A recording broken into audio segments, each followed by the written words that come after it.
Hello friends, क्या हाल चाल? All good? बेटा अभी कुछ दिन पहले हमारे सी इंस्टीट्यूट ने मॉक टेस्ट कंडक्ट किया था for the subject of taxation और मैं अपना एक्सपीरियंस आपके साथ शेयर कर रहा हूँ यहाँ पे। ये हमेशा याद रखिएगा कि जैसा मॉक टेस्ट आता है सी इंस्टीट्यूट का, लगभग उसी लेवल का आपका सीए का मेन एग्जामिनेशन आता है। इस बार जो मेन एग्जाम है वो मई एंड में स्टार्ट हो रहे हैं और हमारा टैक्स एग्जाम 3 जून को होने वाला है। एग्जाम के अंदर 3 जून के एग्जाम के अंदर लगभग उसी लेवल के क्वेश्चन आएंगे जिस लेवल के मॉक टेस्ट के अंदर आए थे, और साथ साथ में हम लोगों को एक मॉक टेस्ट से बड़ा अच्छा आइडिया मिल जाएगा कि कितने वेटेज के किस किस प्रकार के क्वेश्चन आने वाले हैं। अभी नवंबर 2018 के एग्जामिनेशन तक जो मैक्सिमम किसी क्वेश्चन की वेटेज होती थी वो होती थी 10 नंबर की, लेकिन अगर आप ये मॉक टेस्ट देखेंगे तो इसके अंदर इन्होंने मैक्सिमम वेटेज रखी है 14 नंबर की। अब जैसे ही क्वेश्चन की वेटेज बढ़ती है डेफिनेटली उसका जो टफनेस लेवल है वो भी इंक्रीज हो जाता है। ये सारी बातें हम लोगों को और अच्छे से समझ आएगी जब हम लोग ये मॉक टेस्ट देखेंगे। मैं यहां पे ये मॉक टेस्ट का सोल्यूशन आपके साथ डिस्कस कर रहा हूं। आपके पास जितने भी क्वेश्चंस हैं उन क्वेश्चंस पे कौन से पॉइंट के ऊपर में क्या टैक्स ट्रीटमेंट करना है उन सब चीजों का सोल्यूशन मैं करूंगा आपके साथ। यहां पे ये जो फाइल अभी आपको मेरे पीछे दिख रही है, अगर आपको ये पीडीएफ फाइल चाहिए हो तो आप मेरे को कांटेक्ट कर सकते हैं, आप मेरे से ये पीडीएफ फाइल ले सकते हैं। मैं डिस्क्रिप्शन में भी इसका लिंक जरूर दे दूंगा, आप डिस्क्रिप्शन से इसको डाउनलोड भी कर सकते हैं। आइए इसको हम लोग स्टार्ट करते हैं। Just to have an idea कि 3 जून 2019 को जो हमारा एग्जाम होगा टैक्स का, जिसमें मल्टीपल चॉइस क्वेश्चंस आएंगे, वो किस प्रकार के होंगे। हाँ, मल्टीपल चॉइस क्वेश्चन से ध्यान आया, दे वर जेन्युइनली टफ क्वेश्चन से, आसान नहीं थे।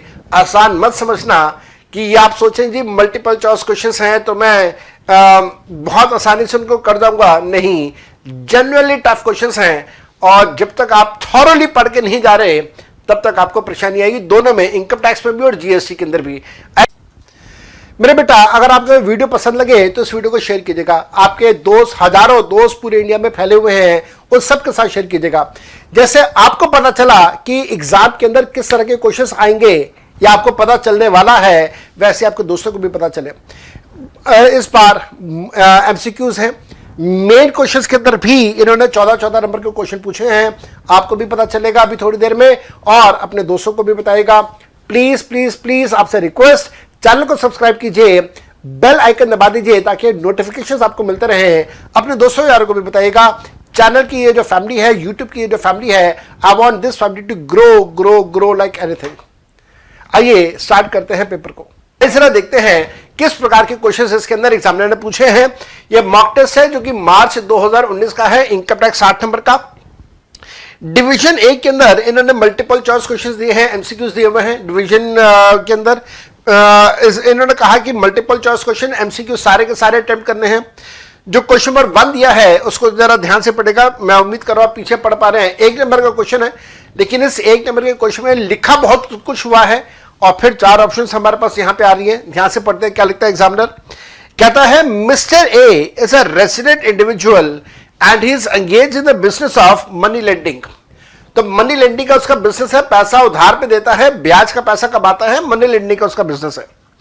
For the purpose of lending money to various persons, mister A borrows money from other persons. तो पैसा उधार पे देने के लिए ये पैसा उधार पे लेता भी है। As a part of his business, mister A took a loan from mister B for the amount of 10 lakh rupaye and mister B is a non resident of India. तो याद रखिएगा, मिस्टर ए ने मिस्टर बी से पैसा उधार पे लिया है। मिस्टर बी जो है वो इंडिया का नॉन रेसिडेंट है। ठीक बात है, आगे चलते हैं। On the said amount, Mr. A paid rupees 1 lakh as an interest during the previous year 18-19 to Mr. B in India. Mr. B को इसने पैसा दिया है, इंटरेस्ट का पैसा दिया है। B नॉन रेसिडेंट है, याद रखिएगा। B को पैसा दिया है इंटरेस्ट का 1 लाख रुपए का। Mr. A did not deduct any tax at source while crediting or while paying the interest amount to Mr. B. Mr. A is of the view that the amount of interest of 1 lakh rupees shall be allowed to him as a deduction under Income Tax Act 1961. Whether Mr. A's view is correct, वो ये कह रहा है कि mister A ने non resident mister B को 1 लाख रुपए का ब्याज का पैसा दिया है। मिस्टर ए को टीडीएस काटना चाहिए था लेकिन उसने टीडीएस नहीं काटा। मिस्टर ए को यह लगता है कि साहब मैंने टीडीएस नहीं काटा, कोई बात नहीं, फिर भी 1 लाख रुपए का पैसा मेरे प्रॉफिट एंड लॉस अकाउंट में डेबिट हो जाना चाहिए। क्या मिस्टर ए का यह व्यू ठीक है? आपके पास 4 ऑप्शन दिए हुए हैं। ऑप्शन नंबर ए है correct. Interest expenses incurred for the business purposes are allowed as deduction under section 36 subsection 1 clause number 3। Second, incorrect, as a tax at source has not been deducted by Mr. A on the interest amount, the full interest amount of 1 lakh rupees shall be disallowed for the assessment in 1920. Third, incorrect, as the tax at source has not been deducted by Mr. A on the interest amount, the amount of interest of 30,000 rupees shall be disallowed for the assessment in 1920. Third या fourth, correct, interest expenses incurred for the businesses are allowed as deduction under section 37 subsection 1। मेरे बेटा याद रखिएगा, हम लोगों ने अपने business and profession के चैप्टर में एक सेक्शन पढ़ा हुआ है हम सब ने, that was section 40 subsection A. Section 40 subsection A ये कहता है कि अगर आप कोई एक्सपेंसेस पे कर रहे हैं और अगर आपने उस एक्सपेंसेस के ऊपर टीडीएस नहीं किया है तो 30% का पैसा आप प्रॉफिट एंड लॉस अकाउंट में डेबिट नहीं कर पाएंगे, डिसअलाउ कर दे जाएगा डेबिट करने के बाद। याद रखें मेरे बेटा, यह कंसेप्ट तब अप्लाई होता है जब रिसीवर जो पेई है वो रेसिडेंट हो। नॉन रेसिडेंट के केस में 100% पैसा डिसअलाउ किया जाता है। तो यहां पे जो हमारे पास करेक्ट ऑप्शन होगा वो करेक्ट ऑप्शन होगा बी। मैंने नीचे उसके आंसर्स भी दिए हैं और मेरा यहां पे आके ये डिस्कस करने का पर्पस क्या है, मैं क्यों यहां पे आपके साथ ये सब को डिस्कस कर रहा हूं, उसके पीछे एक रीजन है। रीजन ये है कि हालांकि एग्जाम के अंदर हमने सिर्फ आंसर लिखना है, आंसर ए है, बी है, सी है, डी है, सिर्फ आंसर लिखना है, लेकिन जब तैयारी करनी है हम लोगों ने अपने एग्जाम के लिए तो तैयारी तो रीजंस के साथ करनी है, लॉजिक्स के साथ करनी है कि अगर मैं ये बोल रहा हूं तो मैं क्यों बोल रहा हूं। अब सी इंस्टीट्यूट ने अपना सोल्यूशन भी दिया, सी इंस्टीट्यूट ने सोल्यूशन तो दिया लेकिन उन्होंने सोल्यूशन के साथ में कोई जस्टिफिकेशन नहीं दिया, ये मानते हुए कि एग्जाम के अंदर जस्टिफिकेशन थोड़ा ना लिखना है। अब स्टूडेंट के पास आंसर है लेकिन उसको ये समझ में नहीं आता कि साहब ये आंसर क्यों है। हो सकता है आप में से कई हो जिनके पास आंसर है लेकिन समझ नहीं आ रहा है आंसर क्यों है, और अगर मैं कहीं गलत सोच रहा हूं तो मैं गलत कहां पे सोच रहा हूं। इस कारण से मैं आपके सामने यहां पे आया हूं आपको बताने के लिए कि साहब ये आंसर है तो ये आंसर क्यों है, रीजन क्या है, और मैं आपको वही रीजन बता रहा हूं। सेक्शन 40A कहता है 30% डिसअलाउ करेंगे लेकिन वो तब है जब पेई रेसिडेंट है। अगर पेई नॉन रेसिडेंट है तो हम 100% पैसा डिसअलाउ कर देते हैं। तो यहां पे हमारे पास जो अमाउंट है, जो आंसर है वो है बी। आप 100% डिसअलाउ कर देंगे। सेक्शन 40A के हिसाब से टीडीएस नहीं काटा गया है इस वजह से। सेकंड क्वेश्चन ध्यान से देखेंगे। सेकंड क्वेश्चन में क्या लिखा है? सेकंड क्वेश्चन कहता है Mrs. Gupta is a resident and holds many equity shares of a reputed domestic companies. During the previous year 18-19, the total dividend earned by her was 11 lakh rupees. She is of the belief that dividend income earned by her is tax free. She approaches you to assist her in filing her income tax return. As a tax consultant, will you advise her that dividend income earned by her is tax free? याद रखिएगा मेरे बेटा, एक share holder को बहुत सारी domestic company से 11 लाख रुपए का डिविडेंड मिल रहा है। हम लोगों को अच्छे से याद है कि 11 लाख का अगर डिविडेंड है तो उसमें से 10 लाख रुपए तक का पैसा एग्जेम्प्ट होगा अंडर सेक्शन 10 सबसेक्शन 24, और बाकी का एक्स्ट्रा 1 लाख रुपए जो है 10 लाख के बाद जो एक्स्ट्रा 1 लाख रुपए है उसको हम लोग टैक्सेबल करेंगे 10% के हिसाब से। पिछले साल इसका अमेंडमेंट आया था और पिछले साल के अमेंडमेंट के हिसाब से 10% का जो अमाउंट टैक्सेबल होगा, 1 लाख रुपए का अमाउंट टैक्सेबल होगा 10% के हिसाब से। सेक्शन यूज करेंगे सेक्शन 115 DDBA। चलिए नेक्स्ट आएंगे, थर्ड क्वेश्चन पे आएंगे। ध्यान से पढ़ेगा क्या लिखता है एग्जामिनर। एग्जामिनर कहता है that mister x receives the following gift during the previous year 2018-2019। एक व्यक्ति है उसको एक गिफ्ट मिल रहे हैं। Point A, on 20 September 2018 he gets a gift of 7 lakh rupaye from his grandmother. Grandmother can be dadi, grandmother can be nani. In either of the cases वो relative है, और रिलेटिव से मिलने वाला 7 लाख रुपए का पैसा सारा का सारा एग्जम्प्ट रहेगा, कभी भी टैक्सेबल नहीं होगा। Second point, on 30 December 2018 he gets by way of gift a commercial flat from elder brother of his father in law. Father in law ससुर जी के बड़े भाई से फ्लैट मिला है। ऐसे ससुर सबके हों, उनके ससुर के भाई ऐसे सबके हों, उन सबको लंबी उम्र मिले, गिफ्ट देते रहे, मजा आ गया। 25 लाख रुपए का फ्लैट है जिसकी स्टैम्प ड्यूटी वैल्यू 25 लाख रुपए, वो वाला फ्लैट गिफ्ट में दिया है। किसने दिया है? फादर इन लॉ के बड़े भाई ने दिया। डेफिनेटली वो रिलेटिव नहीं है, डेफिनेटली वो रिलेटिव नहीं है। याद रखना, आपके वाइफ के रिलेटिव होंगे लेकिन आपके रिलेटिव नहीं है। आपके वाइफ के पॉइंट ऑफ व्यू से he will be relative, but not from your point of view. आपके पॉइंट ऑफ व्यू से वो रिलेटिव नहीं है। 25 लाख रुपए आपके लिए टैक्सेबल होगा। Third, on 20th of January 2019 he gets a wristwatch by gift from a friend Mr. B. The market value of the wristwatch is 1 lakh रुपए। मेरे बेटा याद रखिएगा, wristwatch is not a capital asset, और क्योंकि ये कैपिटल एसेट नहीं है इस वजह से टैक्सेबल भी नहीं होगा। Fourth, on 10th of February 2019 he gets by way of gift a plot of land in Pune from a partnership firm. The partnership firm has 2 partners, father of Mr. X and Mrs. X. The stamp duty value of the plot of land is 19 lakh रुपए। याद रखिएगा, partnership firm के अंदर partner कौन है इससे कोई लेना देना नहीं है। पार्टनरशिप फर्म से मिल रहा है गिफ्ट।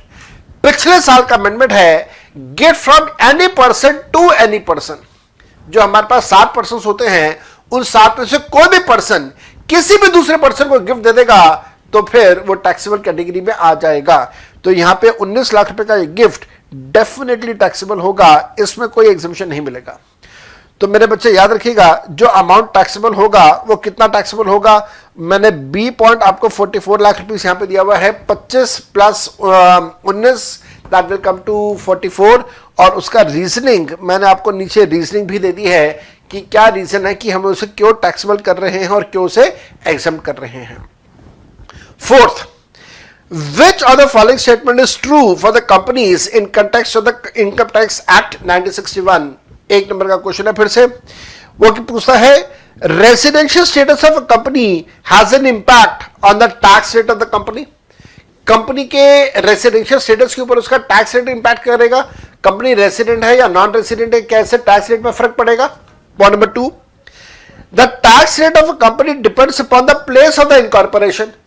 प्लेस ऑफ इनकॉर्पोरेशन के ऊपर डिपेंड करेगा कि टैक्स रेट क्या होगा। अगर इंडिया में इनकॉर्पोरेटेड है तो टैक्स रेट अलग है, इंडिया से बाहर इनकॉर्पोरेटेड है तो टैक्स रेट अलग है। Point 3, the residential status of a company helps to classify the company as a domestic company और as a foreign company. And then we have fourth, the residential status of a company helps the classification of closely held company and widely held company. ध्यान देना, closely held company को आप समझ सकते हैं, मान सकते हैं एक बार के लिए as a private company. Widely held company को एक बार के लिए आप मान सकते हैं कि चलो प्राइवेट पब्लिक कंपनी है। अब देखो, जब हम लोगों को एग्जैक्ट आंसर पढ़ के नहीं समझ आ रहा हो तो उसको करने का एक तरीका बड़ा सिंपल रहता है, वो है एलिमिनेशन प्रोसेस। आप इसमें से एलिमिनेट करना स्टार्ट कीजिए कि कौन सा आंसर ठीक नहीं है, एलिमिनेट कर दो उसे। अब जरा बताओ, कंपनी के रेसिडेंशियल स्टेटस के ऊपर क्या रेसिडेंशियल स्टेटस से हमें यह पता चलता है कि कंपनी पब्लिक कंपनी है प्राइवेट कंपनी है? नहीं। रेसिडेंशियल स्टेटस से पब्लिक और प्राइवेट का तो कहीं से पता नहीं चलता। तो इसका मतलब ये जो पॉइंट नंबर 4 है इसको तो हटाओ, ये तो बेकार हो गया, ये एलिमिनेट हो गया हमारा। अब बच गए 3 पॉइंट, इन 3 में से कोई एक आंसर होगा। अब पॉइंट 1 दोबारा पढ़ते हैं, residential status of the company has an impact on the tax rate of the company. लग रहा है यार शायद यह आंसर ठीक होगा। दूसरा पढ़ते हैं, the tax rate of a company depends upon the place of the incorporation. तो यह भी आंसर ठीक लग रहा है कि भाई अगर वो इंडिया में इनकॉर्पोरेटेड है तो इंडियन कंपनी है, टैक्स रेट 30% है। अगर वो इंडिया से बाहर इनकॉर्पोरेटेड है तो फिर वो फॉरेन कंपनी है, टैक्स रेट 40% होगा, तो ये भी ठीक लग रहा है। Third, residential status of a company helps to classify company as a domestic company and as a foreign company. तो मैंने बताया यहां पे ध्यान से सुनना। पहली बात ये ध्यान रखना, फॉरेन कंपनी की परिभाषा हमारे कानून में क्या दी गई है। हमारा कानून कहता है फॉरेन कंपनी वो कंपनी होती है जो डोमेस्टिक कंपनी नहीं होती। Any company which is not a domestic company is to be treated as a foreign company. तो इसका मतलब इनकॉर्पोरेशन से तो कहीं पे बात नहीं हो रही है। तो इनकॉर्पोरेशन वाला जो पॉइंट है वो भी हमारा यहां पे एलिमिनेट हो रहा है। तो पॉइंट नंबर बी हमारा यहां पे एलिमिनेट हो गया। अब हमारे पास बच रहे हैं दो पॉइंट्स। दो पॉइंट्स में एक आ रहा है डोमेस्टिक कंपनी और एक आ रहा है फॉरेन कंपनी। याद रखना, इंडियन कंपनी हमेशा डोमेस्टिक कंपनी होती है। Indian company is always a domestic company and it is always a resident of India.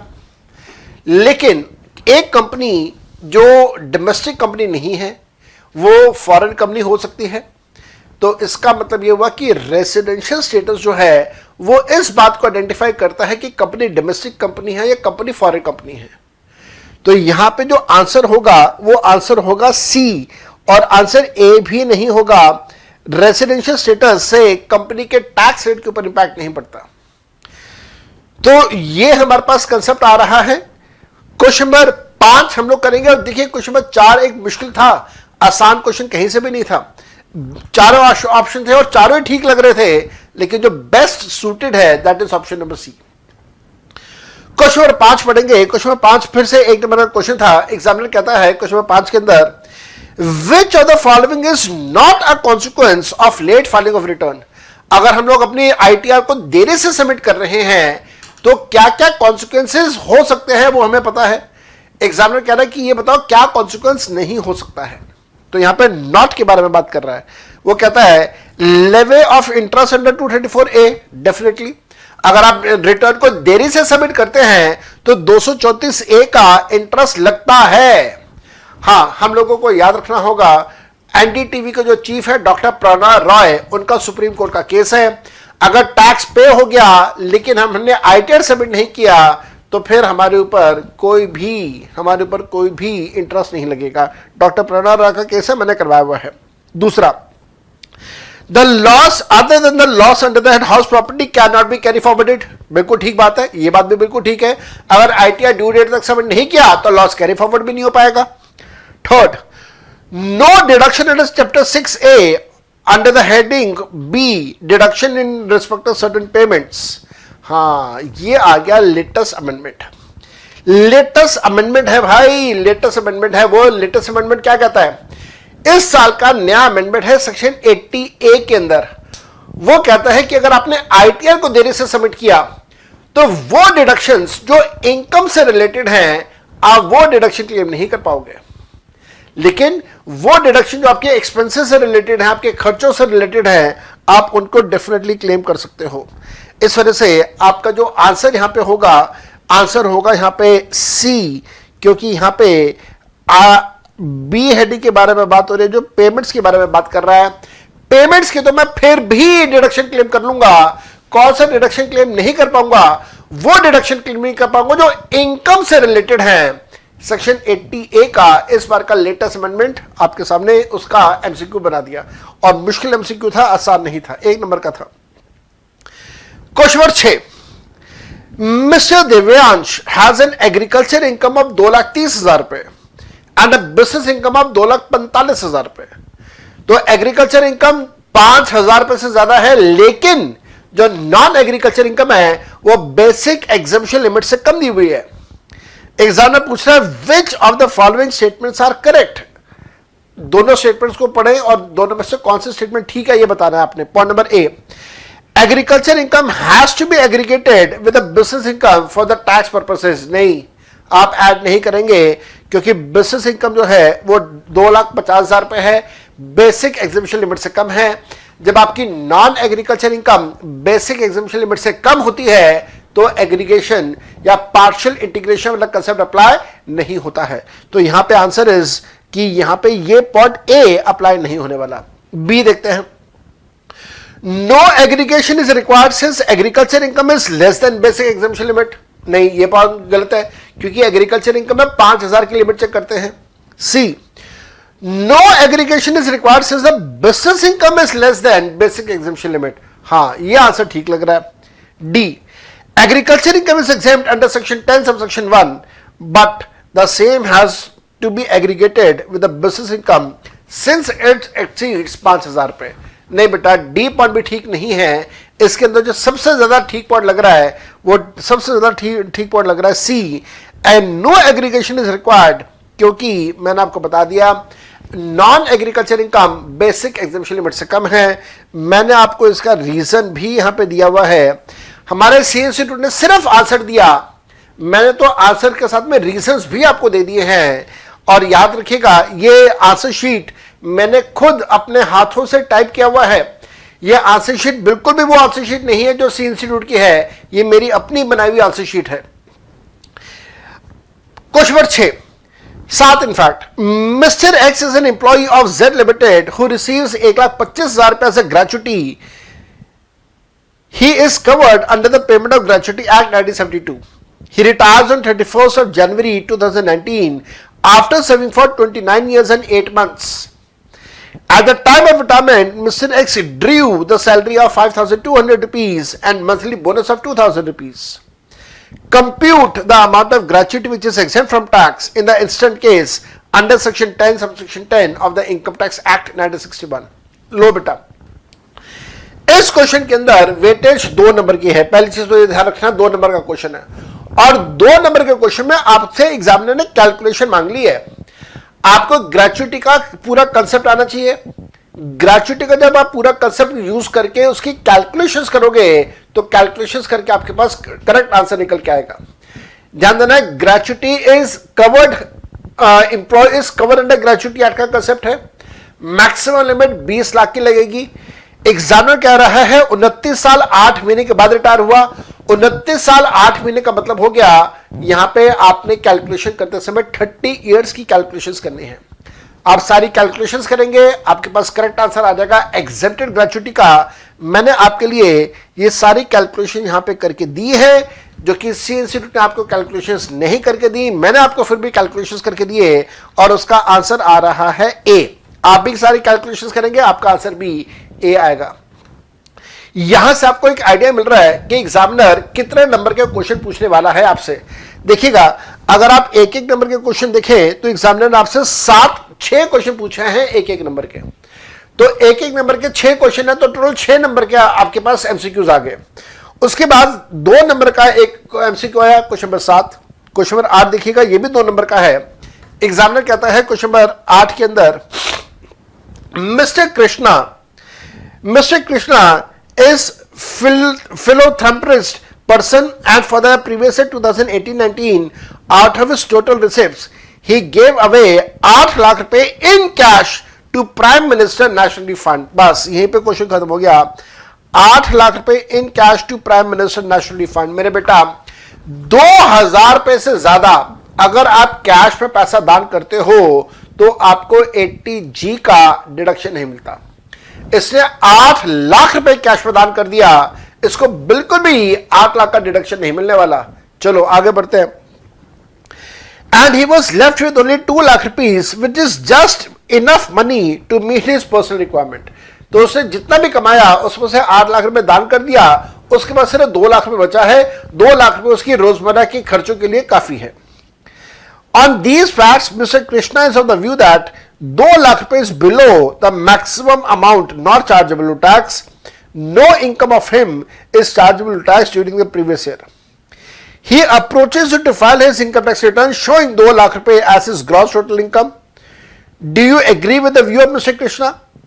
Also compute the amount of his total income. Examiner कह रहा है कि एक व्यक्ति है जिसने 10 लाख रुपए कमाया अपनी पूरे साल में।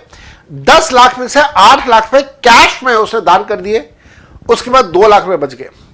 वो कृष्णा ये कहता है कि साहब 2 लाख में जो मेरे पास बचे हैं, इस 2 लाख के ऊपर अब मेरे को टैक्स नहीं पे करना होगा। क्या कृष्णा की सोच ठीक है या कृष्णा की सोच गलत है, ये आप लोगों ने डिसाइड करना है। याद रखिएगा मेरे बेटा, इसने 10 लाख रुपए कमाया, 8 लाख रुपए का इसको कोई डिडक्शन नहीं मिलने वाला, इसका पूरा का पूरा 10 लाख रुपए टैक्सेबल होगा। तो आंसर इज कि 10 lakh rupaye will be gross total income, 10 lakh rupaye will be his total income, और इसका 8 लाख रुपए का इसको डिडक्शन नहीं मिलेगा। ये हमारे पास आंसर बनता है। जहां इसने 4 ऑप्शंस दिए हुए हैं, उन 4 ऑप्शंस को देखिएगा। Option number A, yes income actually left with Mr. Krishna's hand is 2 lakh रुपए only, his total income shall be 2 lakh रुपए, बिल्कुल गलत बात।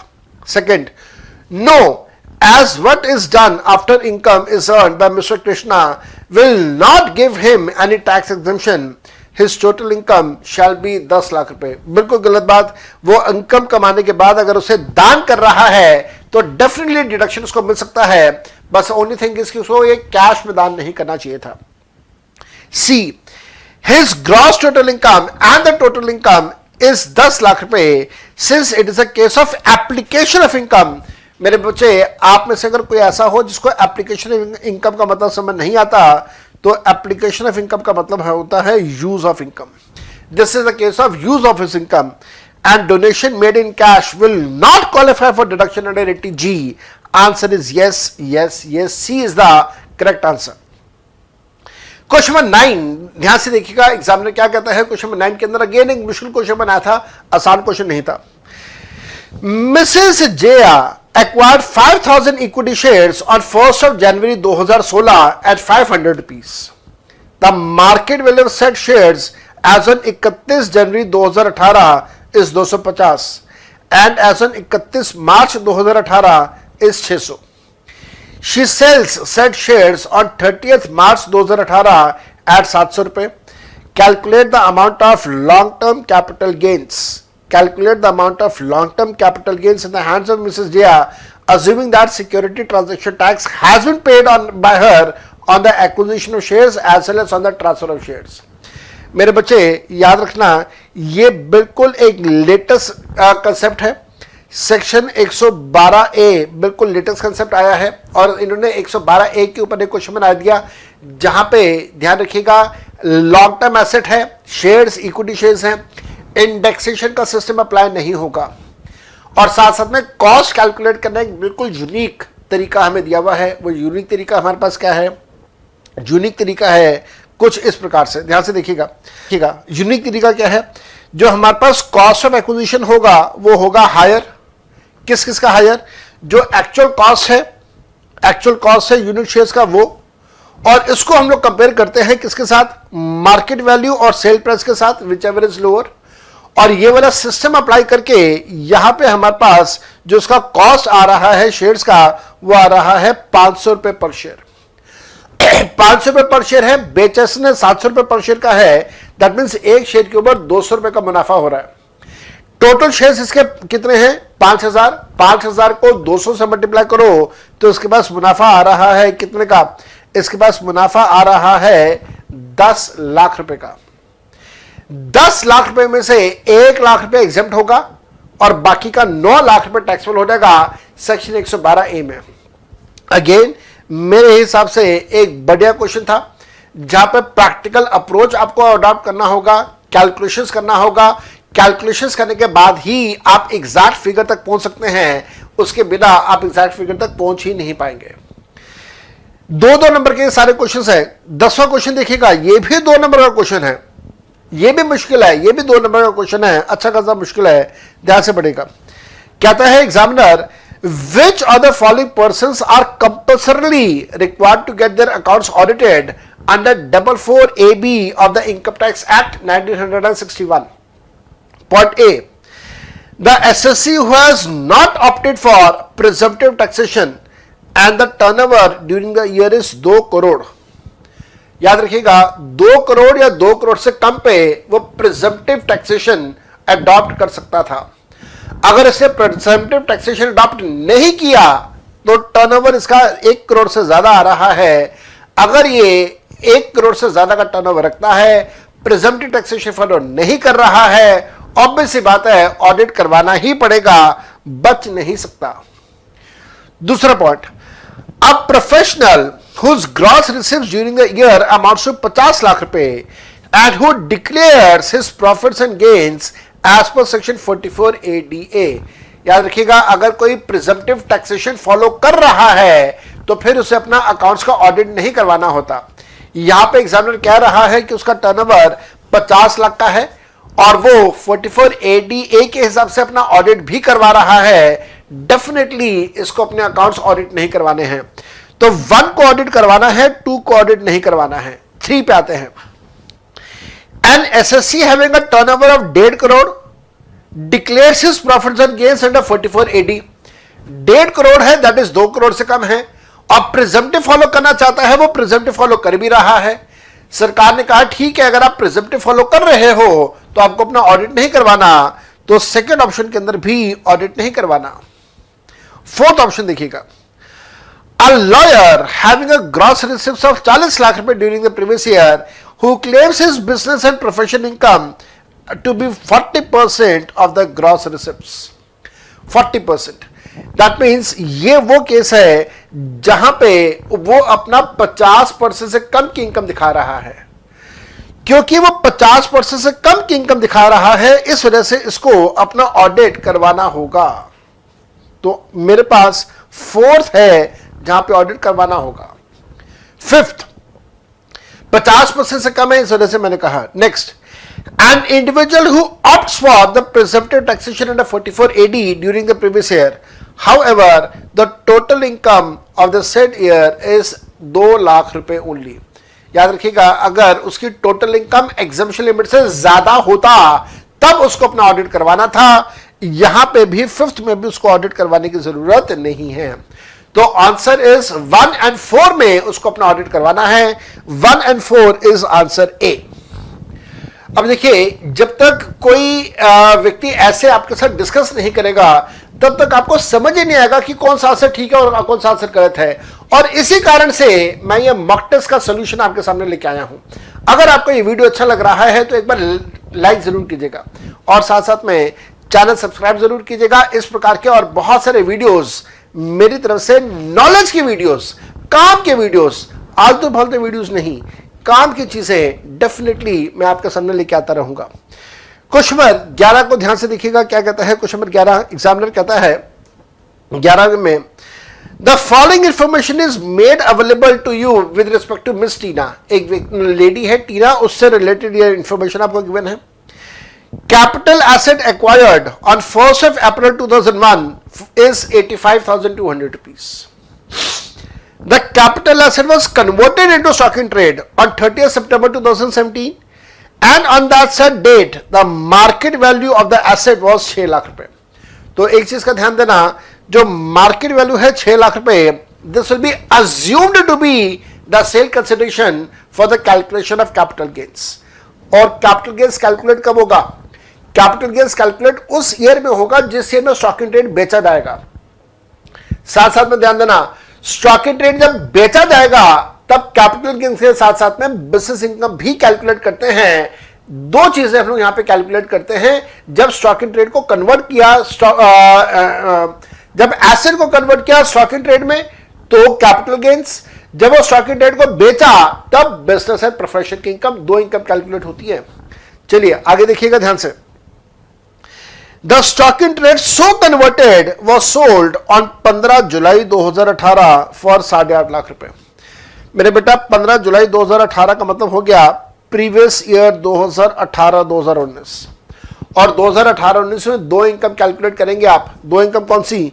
आप कैपिटल गेन भी कैलकुलेट करोगे, साथ साथ में आप बिजनेस एंड प्रोफेशन भी कैलकुलेट करोगे।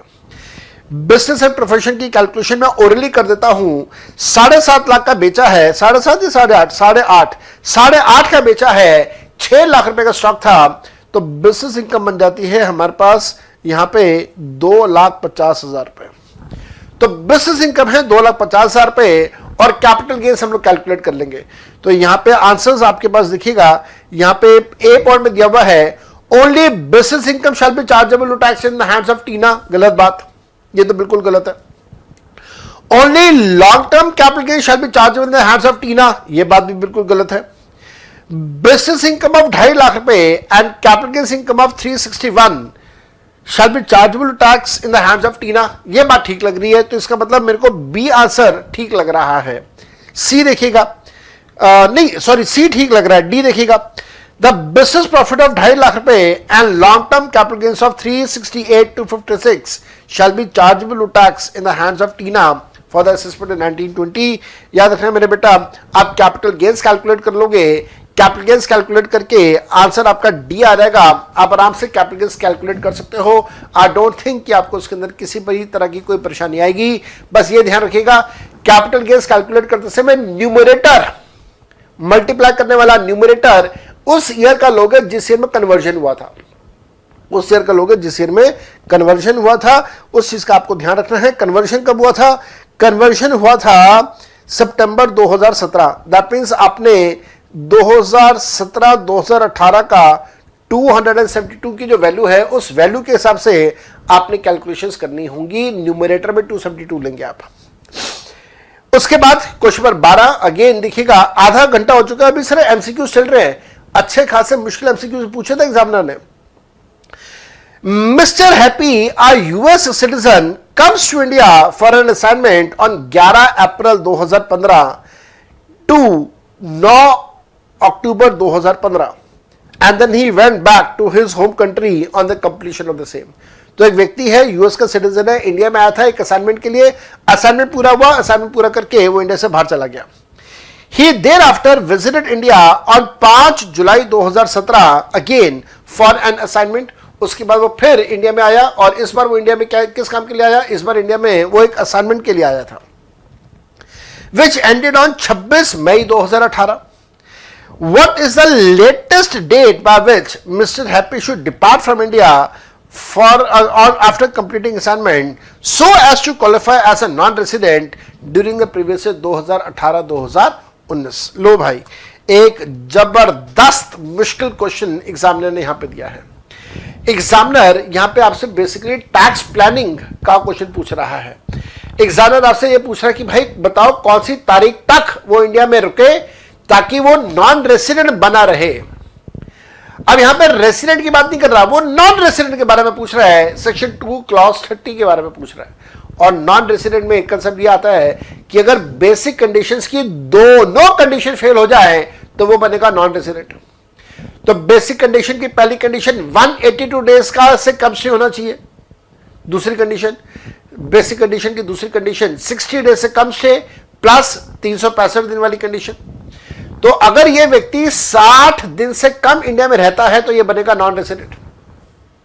करंट ईयर 2018-19 में इसको 60 दिन से कम रहना है। 60 से कम का मतलब हो गया 59 डेज। तो मेरे बेटा ध्यान रखना इस बात का, मेरे बच्चे इस बात का ध्यान रखिएगा। ये इंडिया में आया था, कब आया था इंडिया में? ये इंडिया में आया था, he was came to India on 15 July 2018 again for assignment which ended on 26 May 2018। तो 26 मई 2018 को इसका असाइनमेंट कंप्लीट हो रहा है।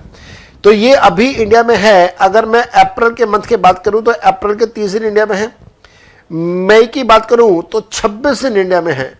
हमारा टारगेट है कि साहब 59 डेज तक ये इंडिया में रह सकता है। अगर ये 59 डेज से ज्यादा इंडिया में रहता है तो रेसिडेंट बन जाएगा। तो 59 डेज पे इसको इंडिया से बाहर भाग जाना है, रवाना हो जाना यहां से। तो 26 मई के बाद इसके पास कितने दिन और बच रहे हैं जरा वो देखिएगा।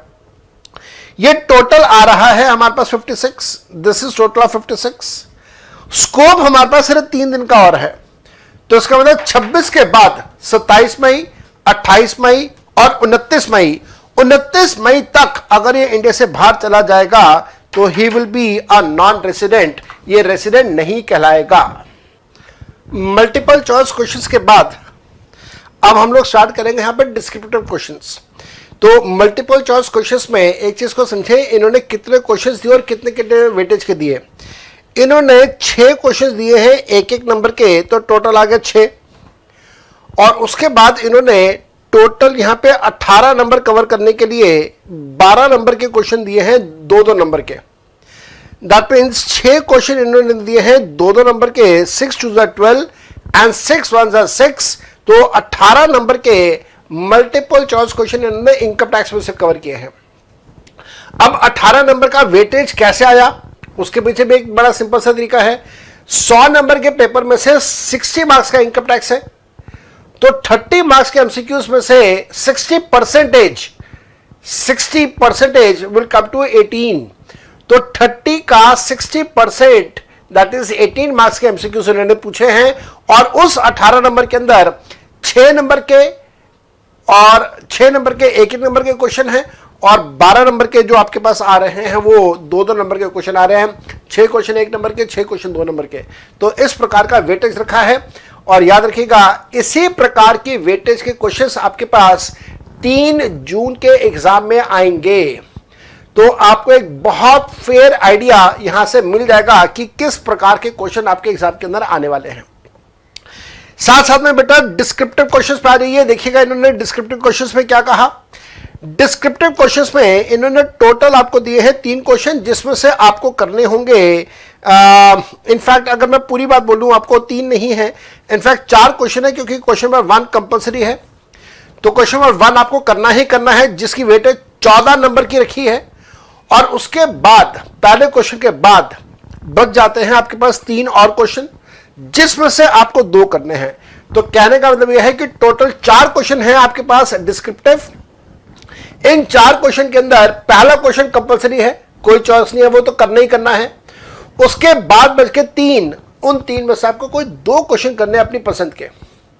एक क्वेश्चन की चॉइस आपके पास आ रही है, ऐसा ही पहले हो रहा था, एक क्वेश्चन की चॉइस आ रही थी, ऐसे ही अब भी हो रहा है, आपके पास एक क्वेश्चन की चॉइस आ रही है। लेकिन द प्रॉब्लम इज कि अब जो क्वेश्चन की वेटेज है वो बढ़ गई है। पहले क्वेश्चन 10 नंबर के आ रहे थे, 5 नंबर के छोटे छोटे क्वेश्चन आ रहे थे, लेकिन अब क्वेश्चन 7 नंबर के आ रहे हैं। वेटेज बढ़ी है, टफनेस बढ़ा दी है इन्होंने।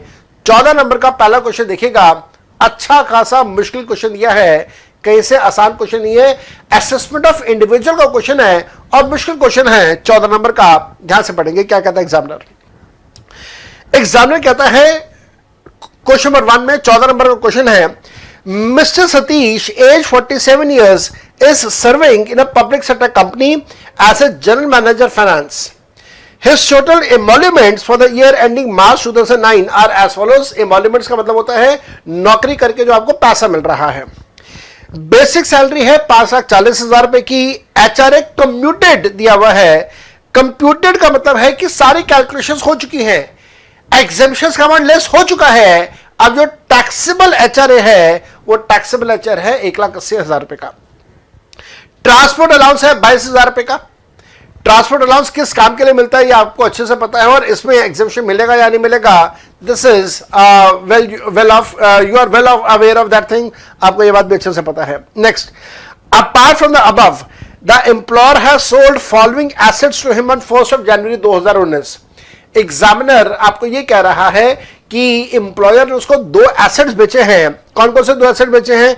एक बेचा है लैपटॉप 20,000 रुपए का, जिसको कंपनी ने परचेज किया था सितंबर 2017 में 1,20,000 रुपए का।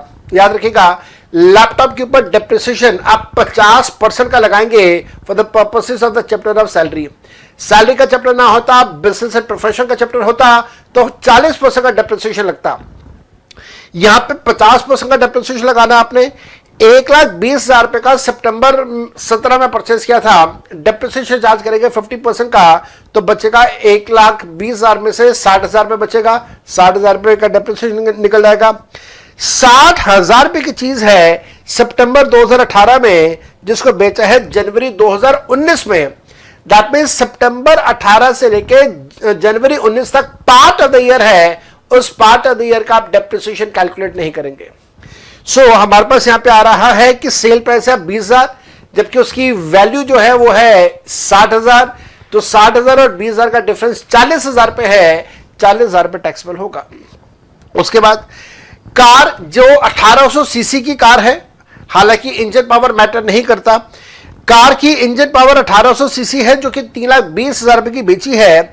इसको खरीदा था 8.5 लाख रुपए का अप्रैल 2016 में। तो बेटा अप्रैल 16 के बाद अप्रैल 17 में 1 साल पूरा होगा, अप्रैल 18 में दूसरा साल पूरा होगा, अप्रैल 19 में तीसरा साल पूरा होगा। लेकिन तीसरा साल पूरा होने से पहले जनवरी 19 में कार को बेच दिया, इसका मतलब आप 2 साल का डेप्रिसिएशन कैलकुलेट करेंगे, क्योंकि कार का केस है इसलिए 20% WDV पे आप डेप्रिसिएशन कैलकुलेट करके उसकी रिटर्न ऑन वैल्यू कैलकुलेट करेंगे. That will be compared with the sale price. The difference will be taxable as amount of salary. उसके बाद बी पॉइंट, ए पॉइंट तक सैलरी कंप्लीट हो गया. अब बी पॉइंट पे आ गया. बी पॉइंट पे वो कहता है that he was owner of a residential house which is let out at a monthly rent of 15,000 रुपए. तो 15,000 रुपए पर मंथ का किराया उसको मिल रहा है.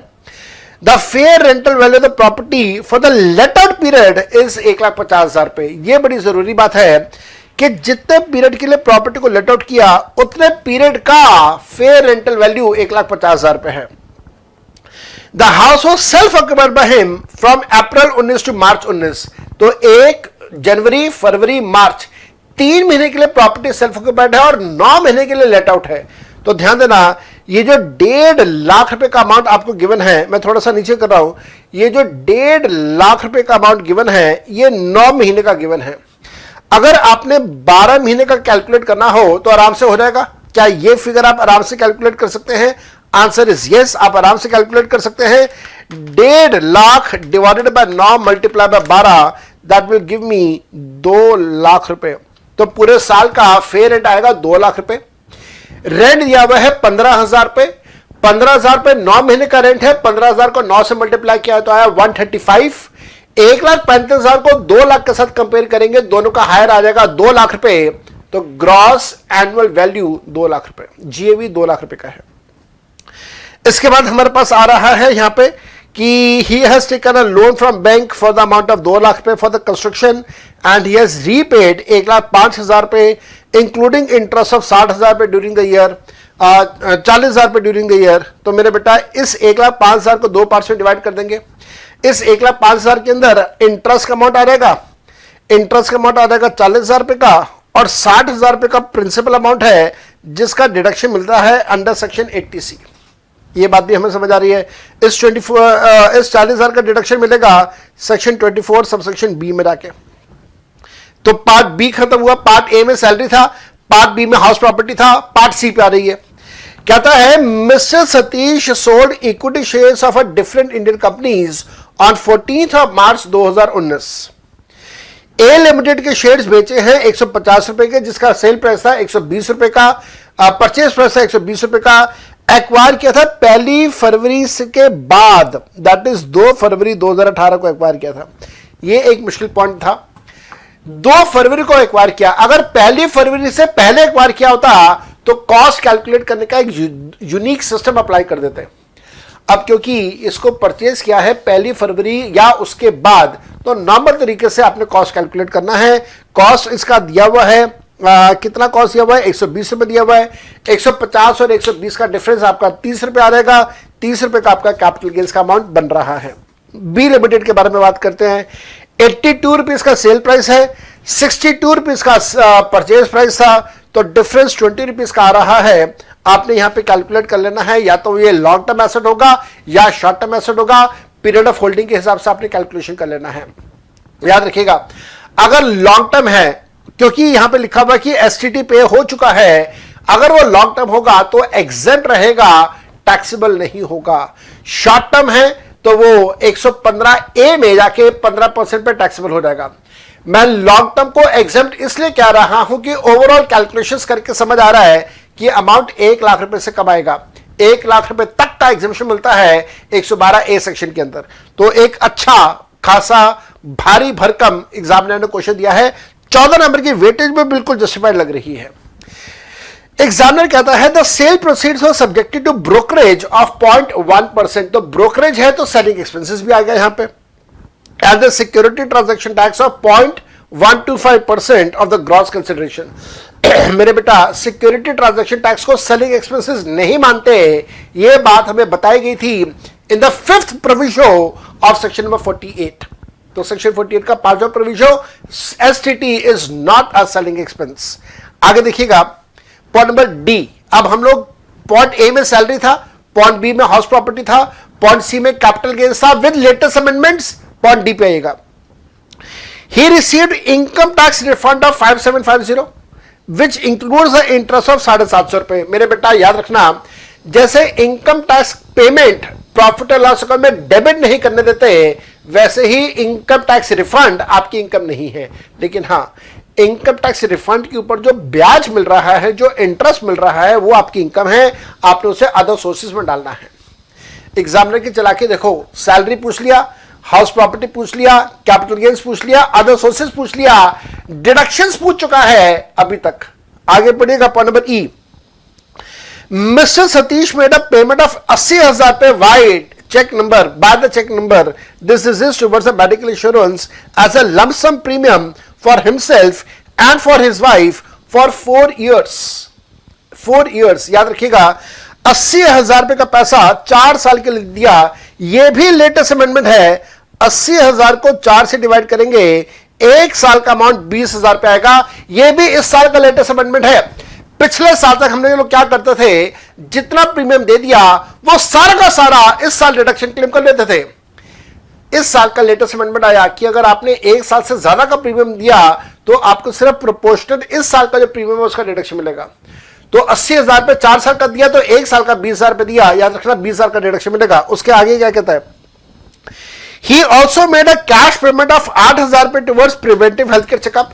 तो प्रिवेंटिव हेल्थ केयर चेकअप में एडिशनल 5,000 रुपए का डिडक्शन और मिलेगा, चाहे आप कैश में पे कर दें। तो टोटल 25,000 रुपए का 80D में डिडक्शन मिलेगा। भाई साहब, बड़ा जबरदस्त क्वेश्चन एग्जामिनर ने बनाया, कुछ नहीं छोड़ा एग्जामिनर ने।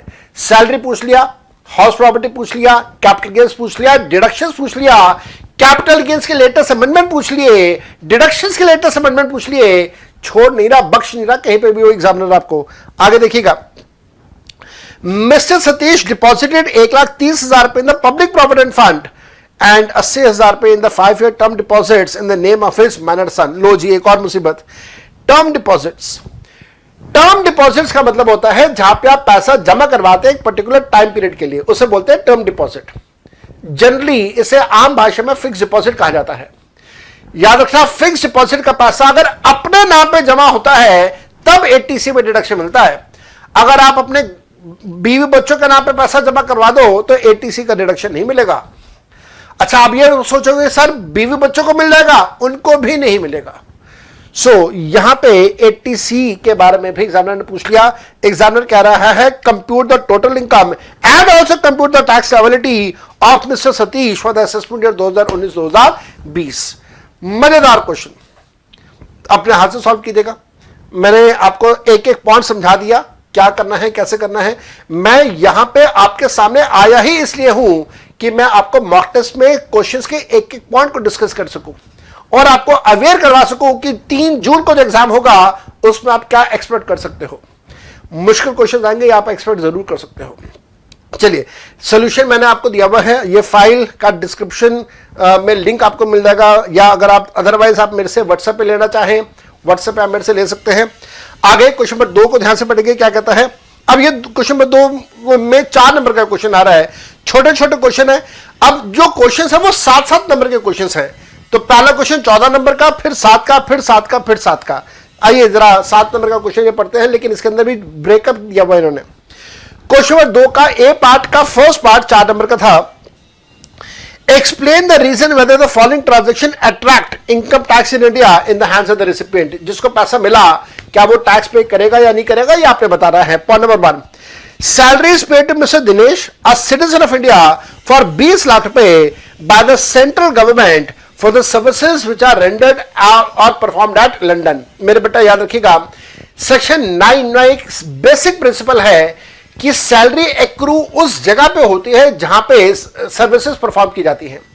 सर्विसेज परफॉर्म लंदन में हो रही हैं, सैलरी एक्रू नॉर्मल केसेस में लंदन में होगा। लेकिन एक्सेप्शन केस है कि अगर कोई इंडिया का सिटीजन है, सेंट्रल गवर्नमेंट का या स्टेट गवर्नमेंट का एम्प्लॉय है और वो इंडिया से बाहर जाके परफॉर्म कर रहा है, तो उसकी salary income is deemed to accrue in India. तो ये 2 लाख का पैसा या 20 लाख का पैसा इसे deemed to accrue in India. Allowances और परक्विजिट्स का अमाउंट मेंशन नहीं है। अगर यहां पे अलाउंसेस और परक्विजिट्स का अमाउंट मेंशन होता तो उस केस में ध्यान रखना, सेक्शन 10 सबसेक्शन 7 के हिसाब से वो पैसा एग्जेम्प्ट कर देते, उससे हम लोग टैक्सेबल ना करते।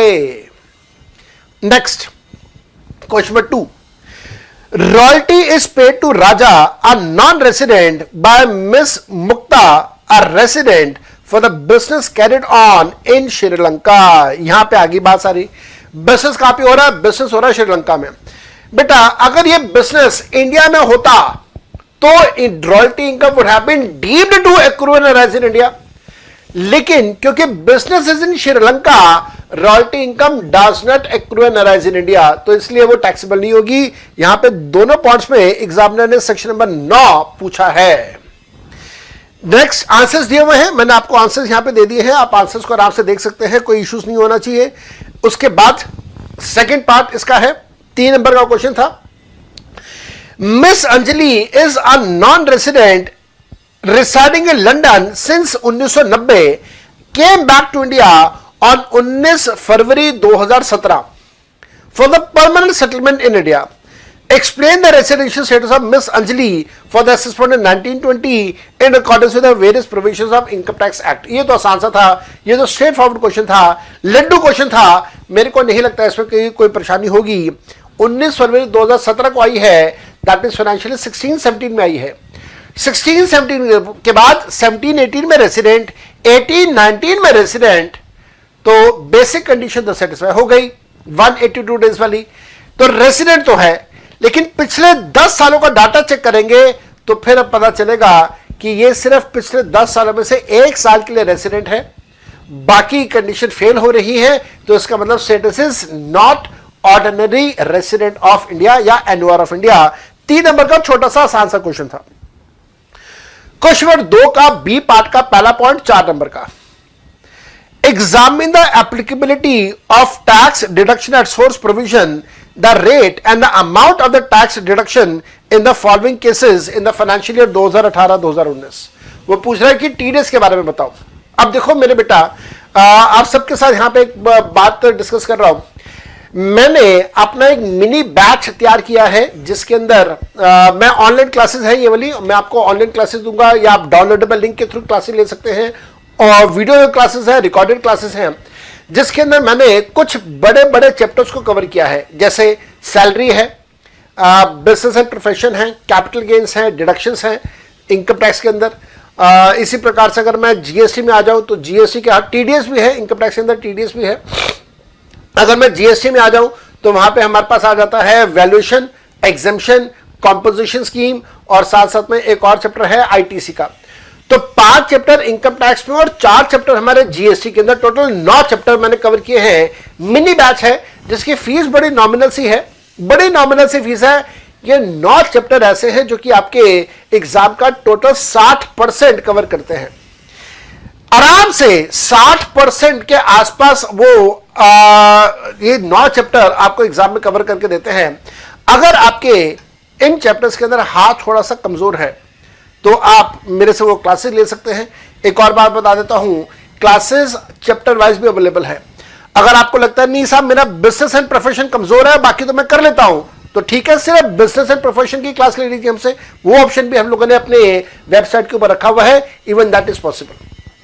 चलिए यहां से आगे चलते हैं, तो टीडीएस के प्रोविजन हमारे पास यहां पे आ रहे हैं, ध्यान से देखिएगा।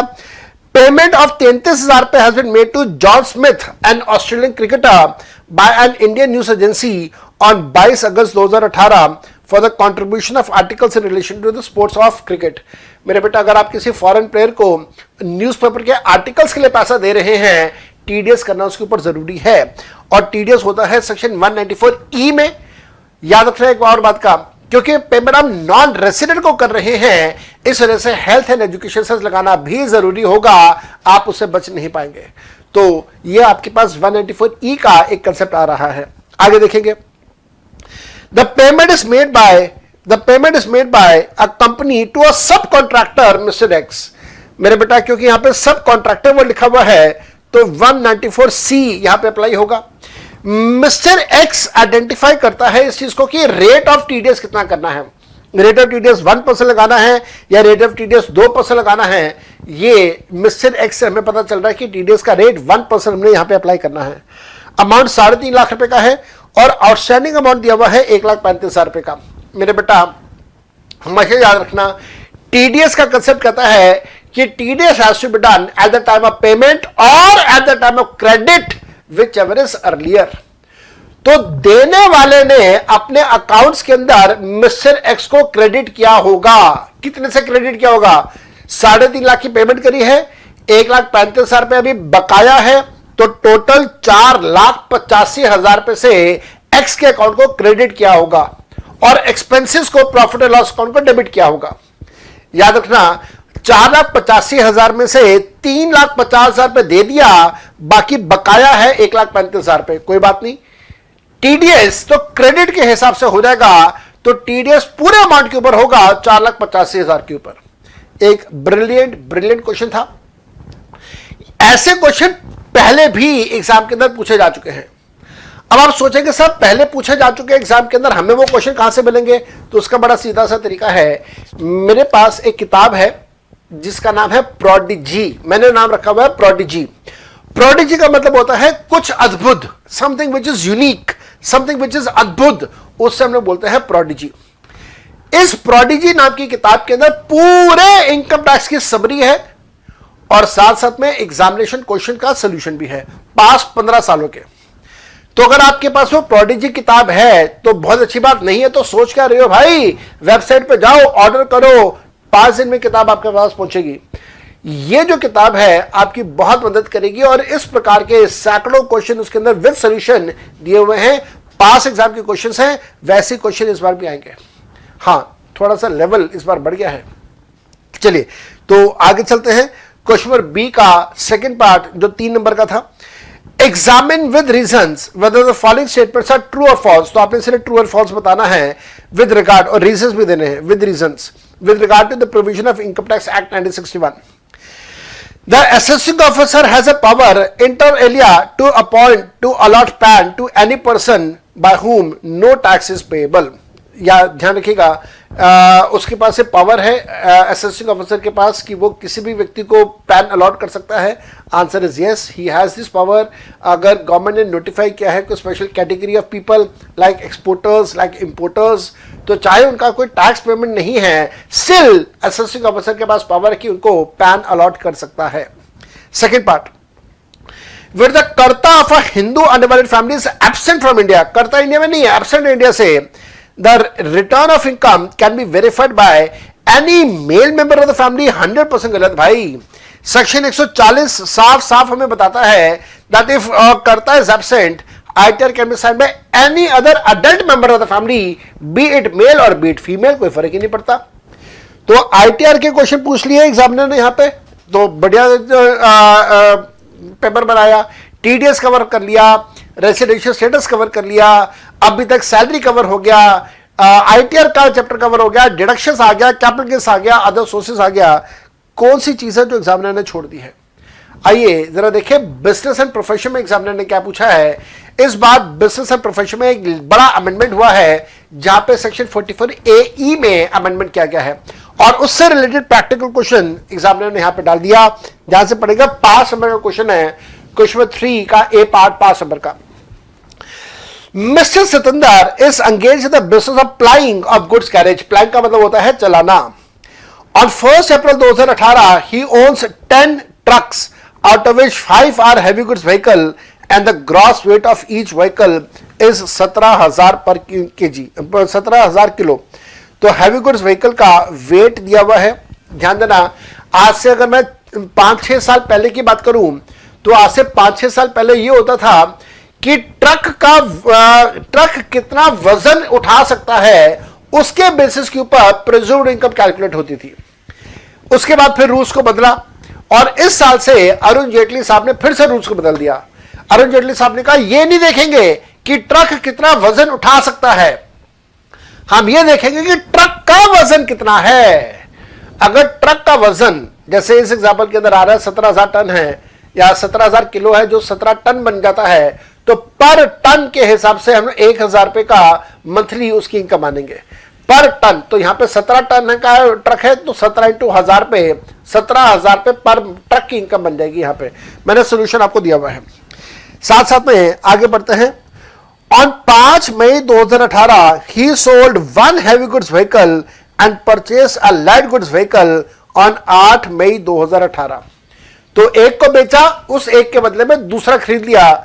ये आपको कैलकुलेशन बड़े ध्यान से करनी होगी मंथ के हिसाब से कि कौन से मंथ में क्या खरीदा क्या बेचा, मंथ के हिसाब से याद रखिएगा। ओनरशिप के हिसाब से इनकम कैलकुलेट होती है। Ownership can be a monthly ownership, month will be a part of the month की ओनरशिप, तो उसके हिसाब से कैलकुलेशन में फर्क आएगा। आगे ध्यान से देखिए, this new vehicle could however be put to use on 18 July 2018। याद रखना, पुट टू यूज नहीं देखना, आपने देखना है ओनरशिप। ओनरशिप कब की है आपको वो चेक करना है, आपने पुट टू यूज एग्जाम बिल्कुल भी चेक नहीं करना to calculate the presumptive income. Compute the total income of mister Satendra for the assessment year 19-20 taking into the note the following data.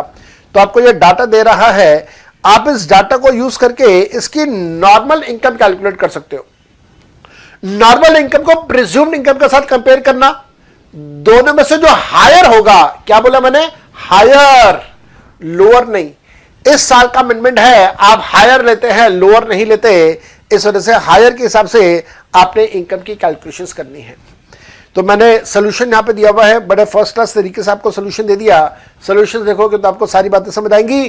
कभी भी किसी भी पॉइंट में आपको कभी डाउट आए तो ये राइट हैंड साइड पे, यहां पे मेरे राइट हैंड साइड पे आप देख पा रहे हैं, आपको एक नंबर दिख रहा है येलो बॉक्स कलर पे लिखा हुआ, रेड बॉक्स के अंदर येलो कलर का लिखा हुआ एक नंबर दिख रहा है आपको यहाँ पे। आप इस नंबर पे कॉल करना, ये डायरेक्ट मेरा नंबर है, मैं आपके डाउट सॉल्व करूंगा। व्हाट्सएप करना, मैं आपके व्हाट्सएप के ऊपर डाउट सॉल्व करूंगा।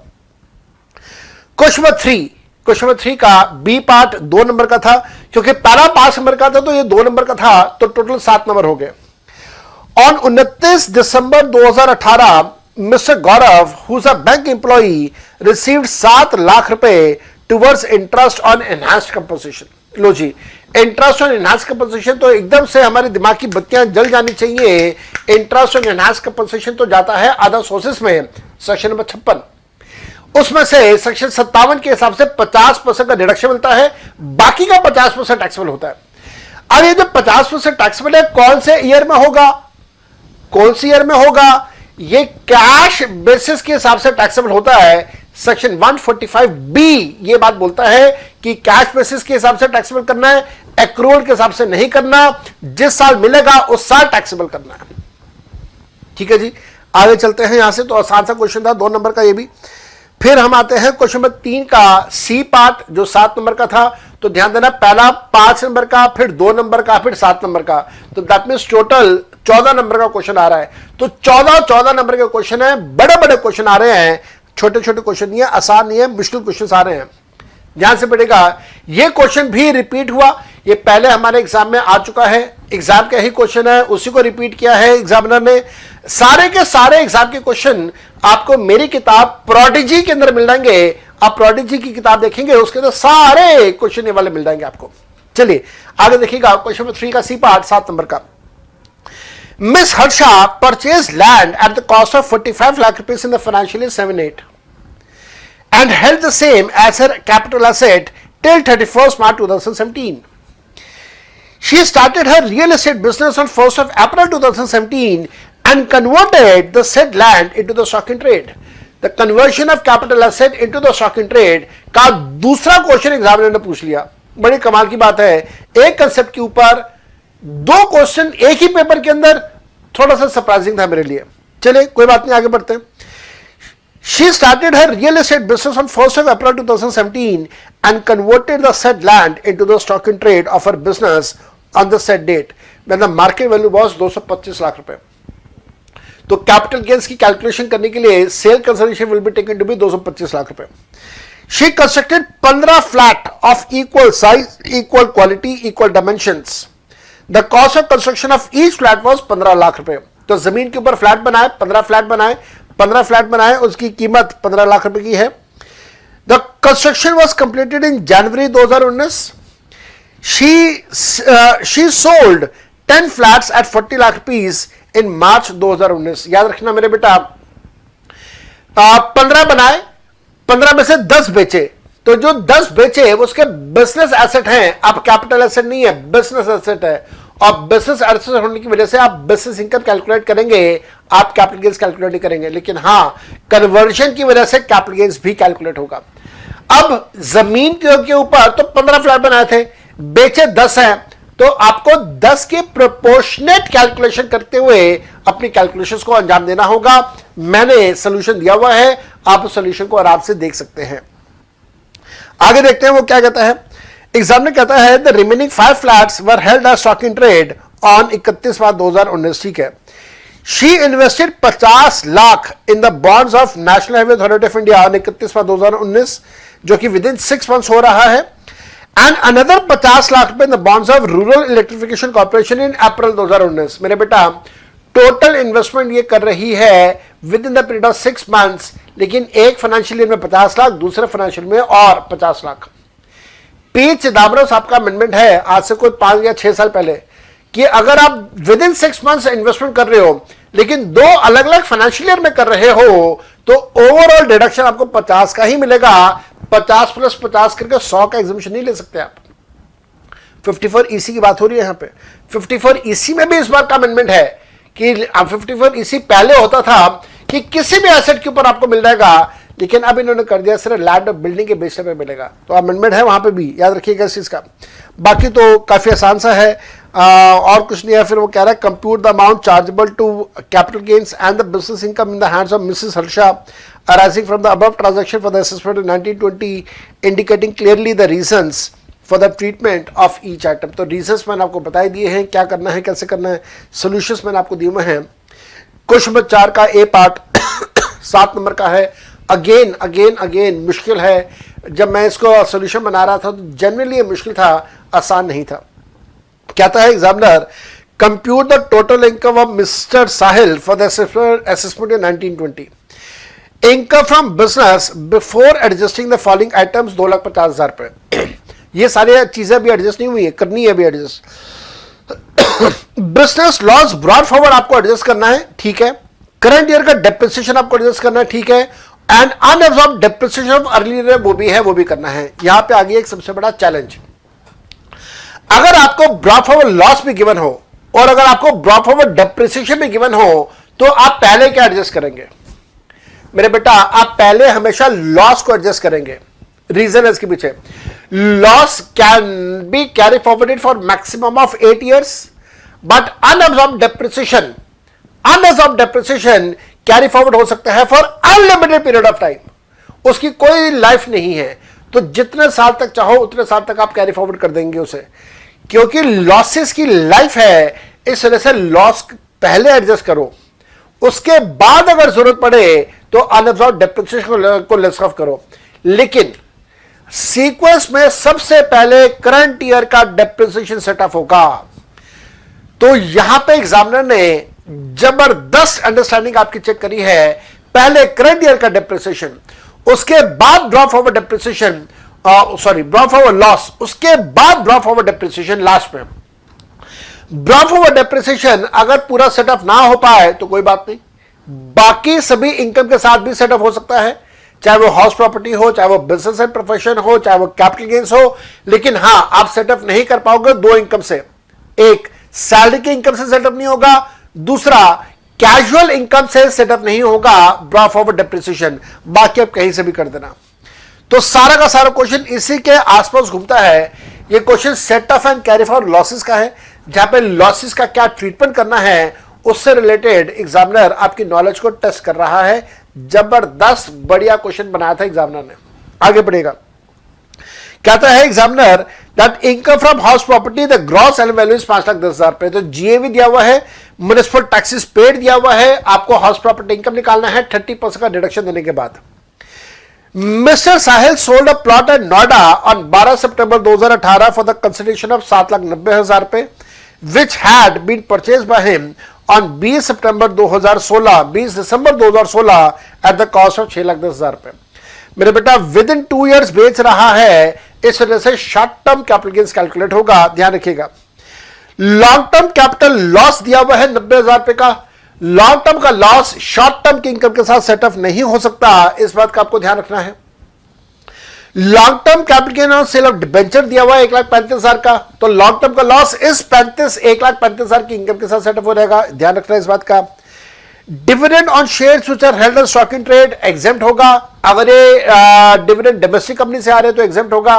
कुछ नहीं लिखा हुआ, आप अज्यूम करके आंसर कर सकते हैं। Dividend from a company carrying on agriculture operation, again आपके लिए तो ये डिविडेंड इनकम है, आपके लिए एग्जेम्प्ट होगा अगर आप अज्यूम कर रहे हैं कि इंडियन इनकम है तो इस हिसाब से आपने अपनी कैलकुलेशंस को अंजाम देना है, जो कि मेरे को लगता है कि अगेन एक अच्छा खासा ट्रिकी क्वेश्चन था, बहुत ज्यादा स्ट्रेट फॉरवर्ड क्वेश्चन नहीं था ये। यहां पे जाके एक और क्वेश्चन आपको दिया हुआ है 3 नंबर का बिजनेस का इनकम टैक्स का।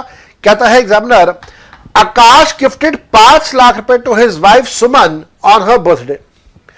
On 1 March 2018, Suman lent the such amount of 5 lakh रुपए टू करुणा on 1 अप्रैल 2018। तो मार्च में वाइफ को पैसा मिला, अप्रैल में उसने वो पैसा आगे उधार पे दे दिया। For the period of 6 months for which she received the interest of 50,000 रुपए, 5 लाख रुपए के ऊपर 50,000 रुपए का उसको इंटरेस्ट मिला है। याद रखना, ये इंटरेस्ट 50,000 रुपए का जो उसने कमाया, ये उस पैसे से कमाया जो उसको हस्बैंड से मिला था। इस वजह से हस्बैंड की इनकम आपने से क्लबिंग करनी है। आगे बढ़ते हैं। द सेट अमाउंट ऑफ 50,000 रुपए was invested in shares of a listed company on 13 अक्टूबर 2018। ये जो लेडी है सुमन, इसने क्या किया, ब्याज का 50,000 रुपए का पैसा आगे शेयर्स में इन्वेस्ट कर दिया। Now this becomes a case of accretion of income. अगर शेयर से कोई इनकम आ रही है, चाहे वो डिविडेंड्स की हो या लेटेस्ट से वो कैपिटल गेन्स की हो, तो वो पैसा आप हस्बैंड की इनकम में ऐड नहीं करोगे। एक्रीशन का पैसा एसएससी ट्रांसफरी के लिए टैक्सेबल होता है, ट्रांसफरर के लिए टैक्सेबल नहीं होता है। आगे पढ़ेंगे। विच वॉज सोल्ड फॉर 70,000 रुपए on March 19, security transaction tax was paid on such sale in whose hands the above income and the loss shall be included for the assessment in 1920। तो याद रखना, interest का पैसा husband के लिए taxable, capital gains का पैसा wife के लिए टैक्सेबल। सोल्यूशन मैंने आपको दे दिया है। उसके बाद यहां पे mister Sameer age 52 years provides you with the following information and requests you to determine the advance tax liability. लो मेरे बेटा, ध्यान से समझो, कौन सा एक चैप्टर ऐसा है जो एग्जामिनर ने छोड़ दिया। मैं हैरान रह जाता हूं, स्टूडेंट्स के कॉल्स आते हैं, मेल्स आते हैं, व्हाट्सएप्स आते हैं, टेलीग्राम पे पूछते हैं, सर इंपॉर्टेंट चैप्टर बता दो कौन सा है। लो जी, आपके सामने है, कौन सा चैप्टर ऐसा है जो एग्जामिनर ने छोड़ दिया। क्लबिंग ऑफ इनकम नहीं छोड़ा, setup and carry forward losses नहीं छोड़ा, रेसिडेंशियल स्टेटस नहीं छोड़ा, एडवांस टैक्स नहीं छोड़ा, टीडीएस नहीं छोड़ा, आईटीआर का चैप्टर नहीं छोड़ा, सैलरी नहीं छोड़ा, हाउस प्रॉपर्टी नहीं छोड़ा, बिजनेस एंड प्रोफेशन नहीं छोड़ा, डिडक्शंस को नहीं छोड़ा। हर चैप्टर को तो टच किया एग्जामिनर ने। आप कैसे इंपॉर्टेंट चैप्टर की बात कर सकते हो सीए लेवल पे जाके। Brilliant brilliant brilliant question paper made by the ICI. और अगर यही इसी तरह का क्वेश्चन आ गया 3 जून को, तो भाई फिर तो बहुत सारे लोगों को परेशानी होने वाली है। लेकिन हां, आज 18 मार्च है, अभी भी हमारे पास लगभग 2-2.5 महीने का टाइम है। अभी भी अगर हम लोग मेहनत करें तो डेफिनेटली हम लोग बहुत कुछ हासिल कर सकते हैं। तो this should be an eye opener for you कि एग्जाम में क्या होने वाला है आपके साथ। तो अच्छे से तैयारी कीजिए। आइए जरा जीएसटी पे चलते हैं। अगर आपके मन में ये हो कि जीएसटी में एग्जामिनर ने बख्श दिया होगा, तो वो भी नहीं है, वो भी अच्छा खासा मुश्किल क्वेश्चन पूछा। एमसीक्यू 2 नंबर का पूछा। पहला question, Ratna limited has provided following information for the month of September. Intra state turnover 8 lakh, inter state exempted turnover 5 lakh, turnover of exported goods 10 lakh, payment made for availing GTA services 80,000। Calculate the amount of aggregate turnover. Aggregate turnover आपसे पूछ रहा है। ध्यान देना, मैंने यहां पे solution में आपको लिख के भी दिया हुआ है कि एग्रीगेट टर्नओवर में क्या क्या आएगा। एग्रीगेट टर्नओवर में टैक्सेबल सप्लाई आएगा, एग्जाम सप्लाई आएगा, एक्सपोर्ट आएगा, इंटरस्टेट आएगा, और साथ साथ में आउटवर्ड जिसके ऊपर आपको आरसीएम देना है वो भी आएगा।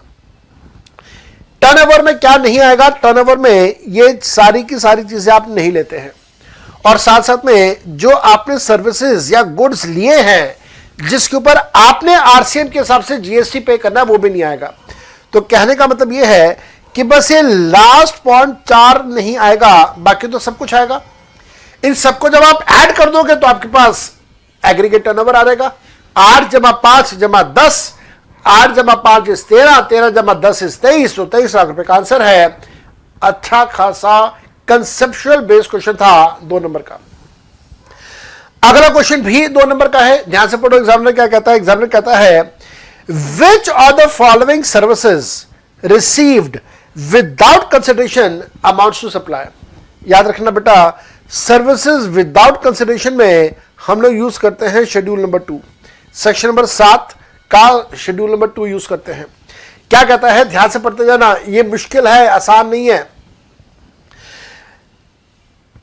Import of services by a person in India from his son well settled in USA। मेरे बेटा यहां पे जो हमारे लिए जरूरी पॉइंट है वो है सन। सन इज अ रिलेटिव, तो आप रिलेटिव से जब सर्विसेज इंपोर्ट करते हैं तो डेफिनेटली उसके ऊपर जीएसटी लगता है। एज अ रिलेटिव पर्सन या डिस्टिंक्ट पर्सन से जब आप सर्विसेज लेते हैं, इंपोर्ट करते हैं, तो चाहे आप कंसिडरेशन नहीं पे कर रहे, स्टिल दे आर टैक्सेबल। और रिलेटिव में बेटा आएगा। आगे देखिएगा, import of services in India from his brother who is well settled in Germany. Brother relative की कैटेगरी में आता है अगर ब्रदर डिपेंडेंट हो तो। यहां पर वो कह रहा है कि brother is well settled in Germany, इसका मतलब भाई खुद अपना पैसा कमा रहा है, वो डिपेंडेंट नहीं है, तो भाई का काम यहां पे सप्लाई नहीं माना जाएगा। अगर आप डिपेंडेंट ब्रदर से इंपोर्ट करते तो वो आपका सप्लाई होता, क्योंकि यहां पे भाई इंडिपेंडेंट है। इंडिपेंडेंट ब्रदर से अगर आप सर्विसेज इंपोर्ट करेंगे तो वो आपका रिलेटिव नहीं माना जाता है, और वो शेड्यूल 2 में कवर भी नहीं होगा। आगे ध्यान से देखिएगा, import of services by a person in India from his brother, brother is Holi dependent upon such person in India in France. तो देखिएगा यहां पे भाई के बारे में बात हो रही है, और भाई ऐसा है जो कि होली डिपेंडेंट है, क्योंकि भाई डिपेंडेंट है, इस वजह से रिलेटिव है, और इस वजह से सर्विसेज इंपोर्ट करोगे तो वो टैक्सेबल भी होगा, उसे सप्लाई माना जाएगा। Next, import of services by person in India from his daughter who is Holi dependent upon such person in India who is in Russia. तो डॉटर से ले रहे हो, इस वजह से डॉटर भी रिलेटिव की कैटेगरी में आ रहेगी, ये भी सप्लाई बन जाएगा। तो क्या सप्लाई नहीं है? Point number 2 is not a supply, but point 1, point 3, point 4 are your supply. तो आंसर इज ए। देखा कितना गहराई का क्वेश्चन था, कितना जबरदस्त गहरा कंसेप्ट था। अक्सर स्टूडेंट्स रिलेटिव की डेफिनेशन ही नहीं करके जाते।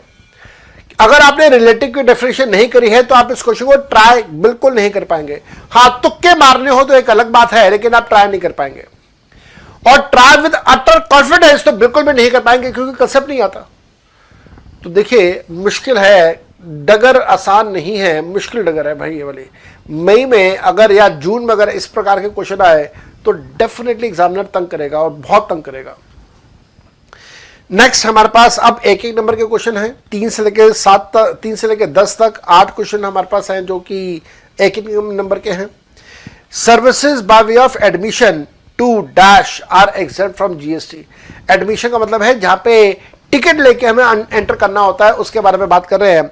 ऐसी कौन कौन सी जगह है जहां पे टिकट लेके जाएंगे तो जीएसटी नहीं लगेगा? म्यूजियम, हाँ जीएसटी नहीं लगेगा।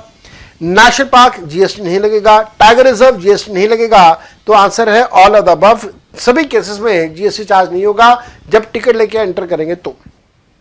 Fourth, a supplier takes deduction of depreciation on GST component of the cost of capital goods as per Income Tax Act 1961.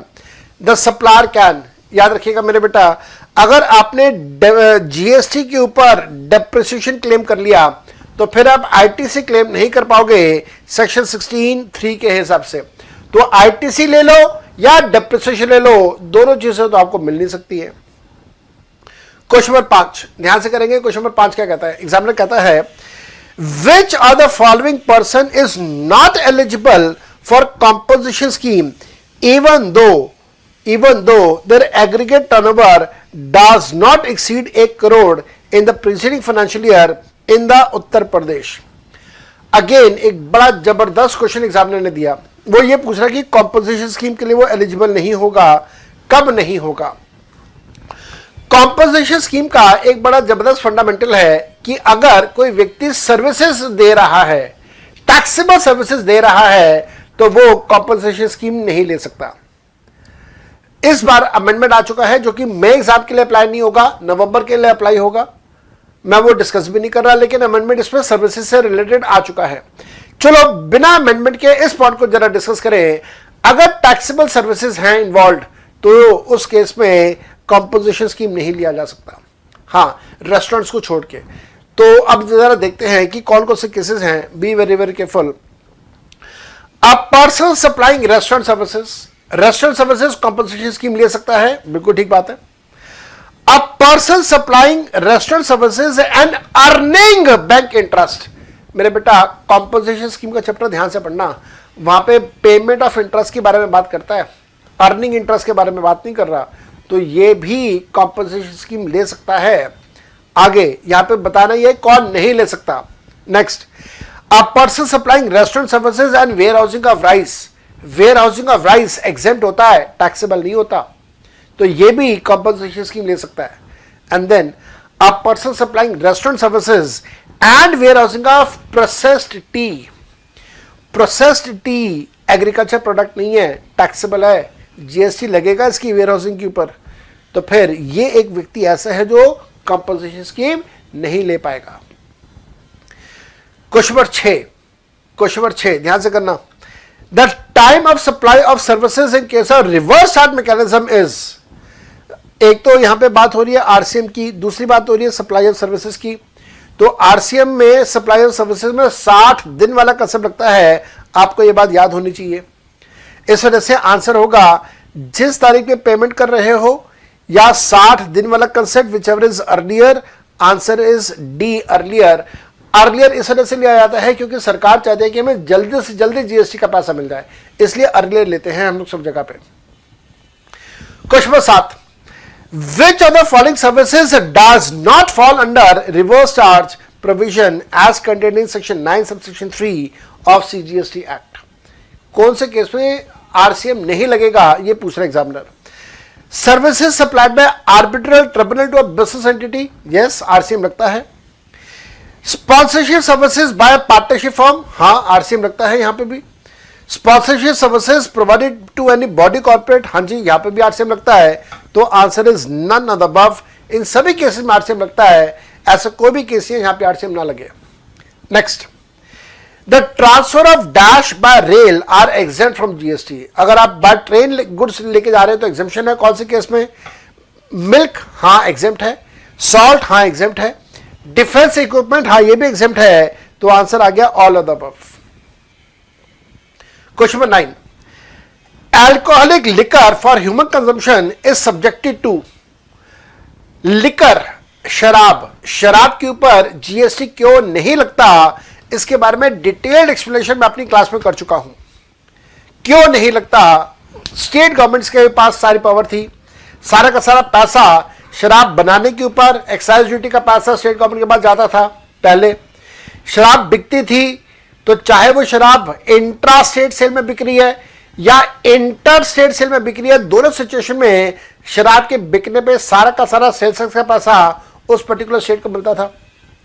State का रेवेन्यू बहुत बड़ा, स्टेट्स ने सीधा कह दिया मोदी सरकार को कि शराब का रेवेन्यू आपके साथ शेयर नहीं करेंगे।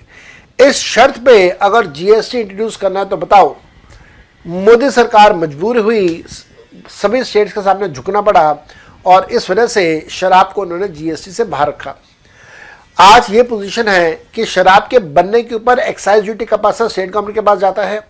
शराब विद इन द स्टेट बिकेगी तो local sales tax state government के पास जाएगा। शराब इंटर स्टेट में बिकेगी तो सीएसटी का पैसा स्टेट गवर्नमेंट के पास जाएगा। आज भी शराब का सारा रेवेन्यू स्टेट गवर्नमेंट के पास जाता है, तो दिल्ली जैसी सरकार का बहुत फायदा है इसके अंदर। तो आंसर इज कि दोनों कारण हैं, स्टेट एक्साइज ड्यूटी और सीएसटी वैट दोनों यहां पे गवर्नमेंट के पास जाते हैं, स्टेट गवर्नमेंट के पास जाते हैं। क्वेश्चन नंबर 10 पूछ रहा है, taxes which have been subsumed in GST are, कौन कौन से टैक्सेस सबस्यूम हो गए हैं जीएसटी के अंदर? सर्विस टैक्स हो गया, हाँ हो गया। लग्जरी टैक्स हो गया, हाँ हो गया। वैट हो गया, हाँ हो गया। तो answer is all of the above. लो जी, तो जीएसटी के अंदर अगर आप ध्यान से देखें तो जीएसटी के अंदर एग्जामिनर ने 2 क्वेश्चन पूछे हैं 2-2 नंबर के, दैट मीन्स टोटल हो गए 4, और 8 क्वेश्चन पूछे हैं 1-1 नंबर के, टोटल हो गए 8, 8 चौके 12 नंबर के आपके पास यहां पे एमसीक्यू आ गए। और मेरे बेटा, मैंने अभी अपने सभी स्टूडेंट्स को ये वाली किताब एमसीक्यूज की मॉक टेस्ट की ये वाली किताब दी है, जिसके अंदर अगर आप देख पाए मेरे हाथ के ऊपर 25 मॉक टेस्ट मैंने आपको दिए हुए हैं। इन सभी 25 मॉक टेस्ट के अंदर ऐसा ही ब्रेकअप गिवन है जहां पे 18 नंबर इनकम टैक्स के हैं और साथ साथ में 12 नंबर जीएसटी के हैं, और उसी पैटर्न पे है जिस पैटर्न में मॉक टेस्ट के अंदर दिए हुए हैं। जो मॉक टेस्ट सी इंस्टीट्यूट का था, जो पैटर्न सी इंस्टीट्यूट ने फॉलो किया, वो पैटर्न मैं पहले 1 महीना पहले से फॉलो करता आ रहा हूं, और ये वाली किताब दुनिया भर के स्टूडेंट्स खरीद चुके हैं। एक बार प्रिंट करवाया, सारा माल खत्म हो गया, दूसरी बार प्रिंट करवाया, खत्म हो गया, तीसरी बार प्रिंट हो गया, आज आया है। ऐसी एक किताब पुराने सिलेबस की भी है, नए सिलेबस की भी है। अगर आपको मॉक टेस्ट की ये किताब एमसीक्यूज की परचेस करनी हो तो मैं आपसे वादा कर रहा हूं, 30 नंबर का वादा मैं आपसे ले रहा हूं। आप इतने, आपका माइंड डेवलप हो जाएगा, माइंड शैप हो जाएगा कि आपको पता चलेगा कि आपने एमसीक्यूज किस तरह के एक्सपेक्ट करने हैं जून एग्जाम में। काफी कुछ तो आपको आज के इस डिस्कशन से पता चल गया होगा। बाकी अगर कहीं पे कुछ कमी पेशी है तो ये वाली किताब खरीदो, बहुत फायदे की किताब है, बहुत फायदा देगी आपको एमसीक्यूज में। आइए हम लोग अपनी इस डिस्कशन को आगे बढ़ाते हैं और डिस्क्रिप्टिव क्वेश्चन देखिएगा किस प्रकार के क्वेश्चन एग्जामिनर ने पूछे हैं। पहला क्वेश्चन ही 8 नंबर का। आप सोचो 8 नंबर का क्वेश्चन है तो कितना मुश्किल होगा, लेकिन कॉन्ट्रेरी टू दैट ये तो बहुत ही आसान था, बहुत आसान था। जरा पढ़ो, इतनी सारी कहानियां लिखी हैं, इतनी सारी कहानियां लिखी है जिसमें से निचोड़ निकालना होगा, निचोड़ निकाल के आपको आंसर लिखना होगा। पहला क्वेश्चन यहां से देखिएगा, क्या कहता है? Messrs comfortable private limited is registered under GST in Chennai. ठीक है। It is engage in the manufacturing of iron and steel products. Fair enough.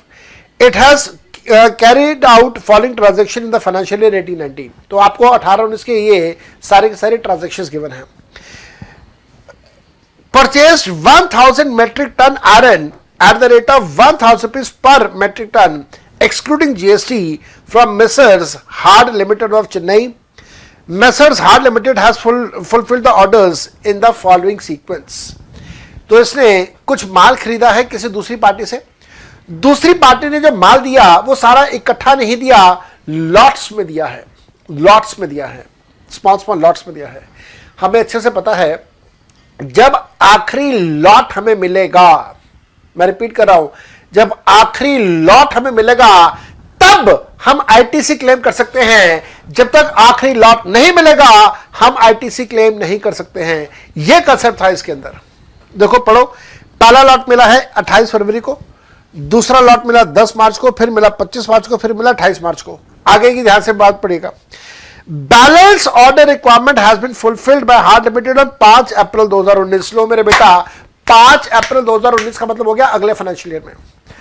आखिरी लॉट अगले फाइनेंशियल ईयर में मिल रहा है, इस फाइनेंशियल ईयर में मैं आईटीसी क्लेम नहीं कर पाऊंगा। तो ये पूरा का पूरा पार्ट ए जो है इसके अंदर there will be no ITC, there will be no ITC, as simple as that. ठीक है जी, आगे बढ़ते हैं, बी पार्ट पे पढ़ते हैं।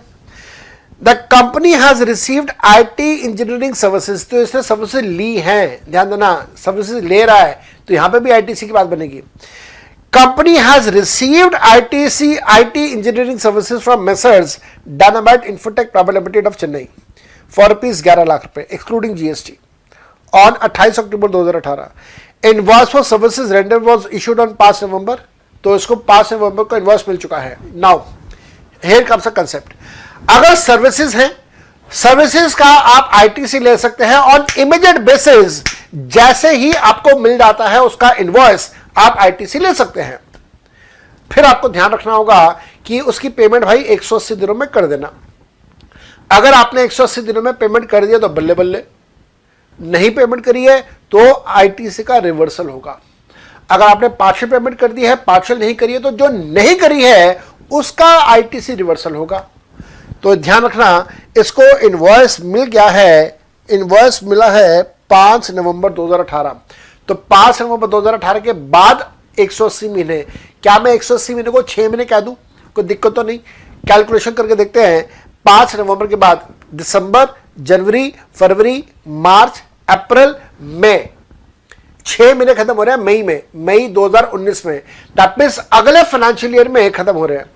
ध्यान देना, अगर 6 महीने दैट इज मई 19 तक पेमेंट नहीं करी तो अगले साल आईटीसी का रिवर्सल करना होगा।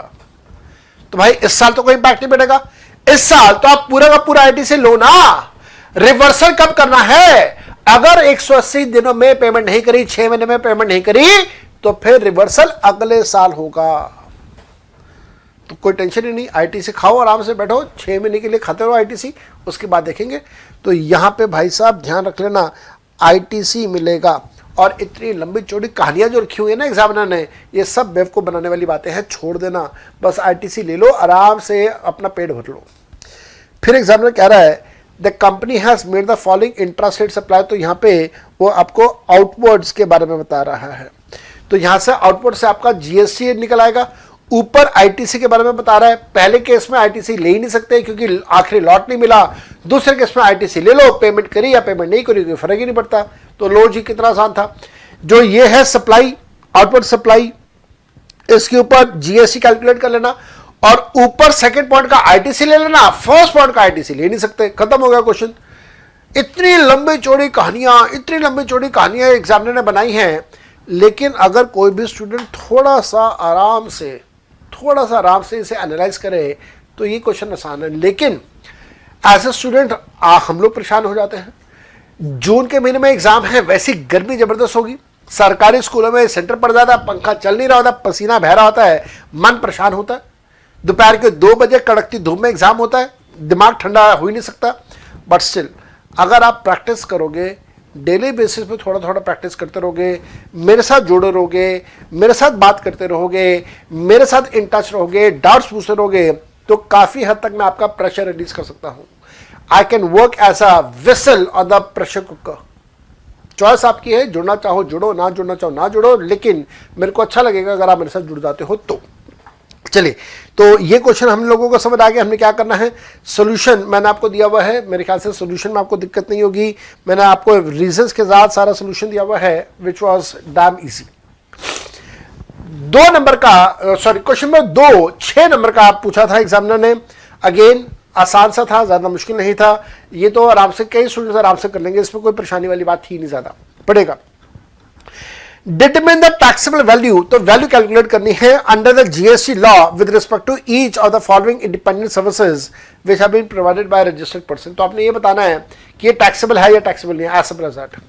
Point 1, amount charge for loading, unloading, packing, warehousing of potato chips. लो जी, अगर सिर्फ पोटैटो लिखा होता तो एग्जेम्प्ट हो जाता। पोटैटो चिप्स लिखा हुआ है, potato chips are not agriculture product, तो भाई ये टैक्सेबल होगा, इसमें जीएसटी लगेगा। Second, fees charge for yoga camp conducted by charitable trust which is registered under section 12AA of the income tax act. खत्म होगी बात। एक तो ये योगा है, दूसरा ये चैरिटेबल ट्रस्ट है।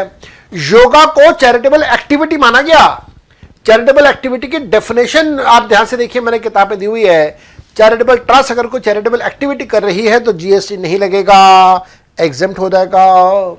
Next, amount charged by business correspondent for the services provided to the rural branches of a bank with respect to savings bank account, ये भी exempt होता है, इसके ऊपर भी जीएसटी चार्ज नहीं होता। Next, amount charge by cord blood bank for preservation of stem cells. लो जी, ये भी exempt होता है, ये भी टैक्सेबल नहीं होता। Next, amount charge for services provided by commentator to the recognised sports body. Commentator की सर्विसेज टैक्सेबल होती हैं, इसमें कोई एग्जेम्पशन नहीं मिलता। हर्षा भोगले की सर्विसेज टैक्सेबल सर्विसेज है, कोई एग्जेम्पशन नहीं है। Amount charge for the services provided by way of right to admission to a circus with the consideration for the same is 750 रुपए पर पर्सन। 500 की लिमिट है, यहां पे वो 750 रुपए चार्ज कर रहा है तो जीएसटी लगेगा, बच ही नहीं सकते यहां पे। तो भाई एग्जेम्पशंस का चैप्टर अच्छे से कर जाना।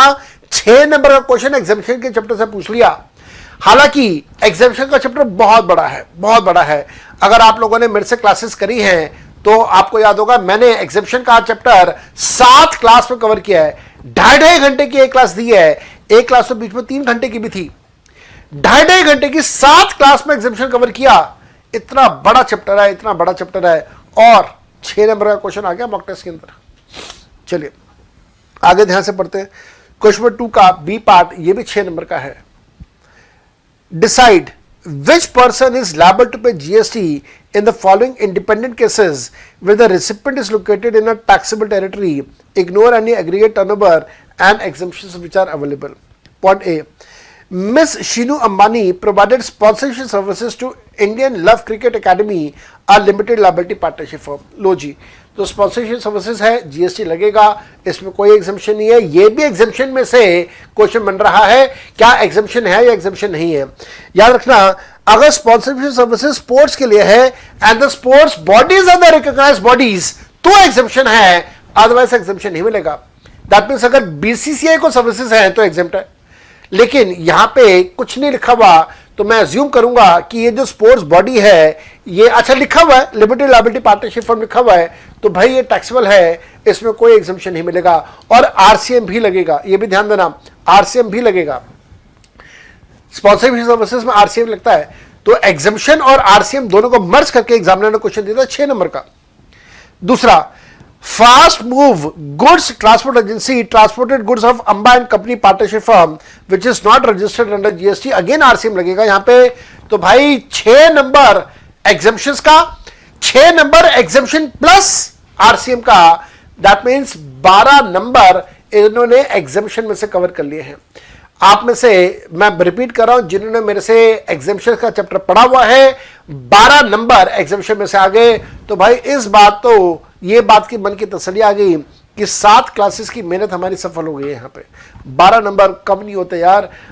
टोटल पेपर 40 नंबर का है जीएसटी का, 40 में से 12 नंबर अगर एक ही चैप्टर से आ रहे हैं तो किसी भी लिहाज से कम नहीं है।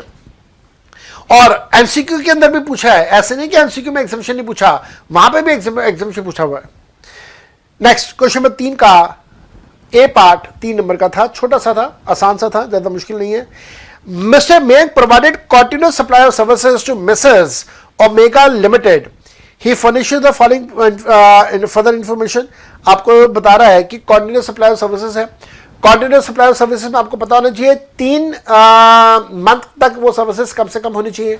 मेरे बेटा ये क्वेश्चन एग्जैक्ट सेम क्वेश्चन अभी हाल फिलहाल में नवंबर 2018 के एग्जाम में आया था। Exact ditto same, word to word same, date भी सेम है, सेम क्वेश्चन अभी आया था, इन्होंने मॉक टेस्ट के अंदर वही क्वेश्चन डाल दिया। एक और चीज का ध्यान देना, ऐसा अक्सर देखा गया है कि जो क्वेश्चन मॉक टेस्ट में आते हैं उनमें से कोई ना कोई क्वेश्चन मेन एग्जाम में भी आ जाता है। और चलो मेन एग्जाम में आए ना आए, पैटर्न तो समझ आ गया कि क्वेश्चन कैसे आएंगे, 3-3 नंबर के आएंगे, 4-4 नंबर के आएंगे, 8-8 नंबर के आएंगे, 14 नंबर के आएंगे, ये बात तो समझ आ गई। अदरवाइज तो हमें पता नहीं चलता। और पता कब चलता है? जब एग्जामिनेशन हॉल में चले जाते हैं, क्वेश्चन पेपर हाथ में आता है, तब तोते उड़ते हैं हमारे, तो लगता है यार ये क्या हो गया हमारे साथ। तो मॉक टेस्ट की इस क्लास से आपको सबसे बड़ा बेनिफिट ये होगा that you that element of surprise वो खत्म हो जाएगा। आइए मेरे बेटा, इसके बाद हम लोग यहां से क्वेश्चन नंबर 3 का एक और पार्ट दिया हुआ है वो पढ़ेगा। क्या कहता है एग्जामिनर? कहता है Draupad fabrics has opted for composition level scheme in the current financial year. It has approached you for the advice whether it is mandatory for it to issue tax invoice। क्या सी बात कर रहा है भाई? कॉम्पोजिशन स्कीम वाले tax invoice तो issue कर ही नहीं सकते, वो तो बिल और सप्लाई इशू करेंगे। तो भाई 3 नंबर का छोटा सा क्वेश्चन था, बस आपने इतनी बात लिखनी थी, टैक्स इनवॉइस इशू नहीं करेगा, बिल और सप्लाई इशू करेगा, that's it, as simple as that, खत्म। क्वेश्चन नंबर 3 का सी पार्ट 4 नंबर का, अगर आप टोटल देखें तो 4 + 3 7, 7 और 3 7 3 10, तो 10 नंबर का क्वेश्चन यहां पे आपके पास आया हुआ है। 4 नंबर का क्वेश्चन है, ध्यान से पढ़ेंगे। क्या कहता है? Messrs Salty and Spicy Limited reduced the amount of 1,50,000 रुपये from the output tax liability in contravention of the provision of section 42 clause 10। of CGST Act for the month of April, which is ineligible credit. A show cause notice was issued by the tax department to pay tax along with the interest. Messrs. Salty and Spicy Limited paid the tax and interest on 31 July. Calculate the amount of tax liability. मेरे बेटा आपको याद होना चाहिए, अगर आप access ITC claim कर रहे हैं तो 24% का इंटरेस्ट आपको देना होता है. 24% का इंटरेस्ट डेज के हिसाब से कैलकुलेट कर लेना. यहां पे डेज के हिसाब से जब आप कैलकुलेशन करेंगे तो अप्रैल से लेके जुलाई तक आपने डेज कैलकुलेट करने हैं. अप्रैल से लेके जुलाई तक आप डेज कैलकुलेट करेंगे तो अप्रैल के 30, मई के 31, अप्रैल के 30, मई के 31 एंड देन आपके पास आ जाएगा. यहाँ पे कुछ और तो नहीं है, मैंने कहीं पे कुछ गलत तो नहीं बोल दिया मैं यहाँ पे, तो ठीक है. 31 जुलाई तक आप नंबर ऑफ डेज देख लीजिएगा. यहाँ पे हाँ ठीक है. अप्रैल का मंथ है तो याद रखना, अप्रैल के मंथ में इसने आईटीसी कब क्लेम किया होगा? अप्रैल के मंथ में आईटीसी इसने 20 मई को क्लेम किया होगा, अगले महीने की 20 तारीख. तो 20 मई के बाद 21 मई से इसको इंटरेस्ट का पैसा देना होगा. 20 मई तक नहीं, 21 मई से. क्यों? क्योंकि अप्रैल का मंथ है तो अप्रैल के मंथ में 20 मई तक तो रिटर्न सबमिट करनी है, उसके बाद ही तो इंटरेस्ट लगेगा. तो 21 मई से 31 जुलाई तक का आपने इंटरेस्ट कैलकुलेट करना है. और ये जो इंटरेस्ट कैलकुलेट होगा ये इंटरेस्ट 24% के हिसाब से कैलकुलेट होगा. अच्छा क्वेश्चन था. अगेन इंटरेस्ट कैलकुलेशन के बारे में बात हो रही है, सेक्शन नंबर 50 के बारे में बात हो रही है कि इंटरेस्ट कैसे कैलकुलेट करना है. फिर क्वेश्चन नंबर 4, ये तो सीधा सा क्वेश्चन था, स्ट्रेट फॉरवर्ड क्वेश्चन था. क्वेश्चन नंबर 4 का ए पार्ट 5 नंबर का, whether the transfer of title and और possession is necessary for transaction to constitute a supply of goods. क्या यह जरूरी है कि टाइटल भी ट्रांसफर हो और पोजीशन भी ट्रांसफर हो तभी सप्लाई माना जाएगा? Answer is no. कई ऐसे केसेस हैं जहां पे हम ना तो टाइटल ट्रांसफर कर रहे हैं तो भी सप्लाई है, जैसे हायर परचेज सिस्टम.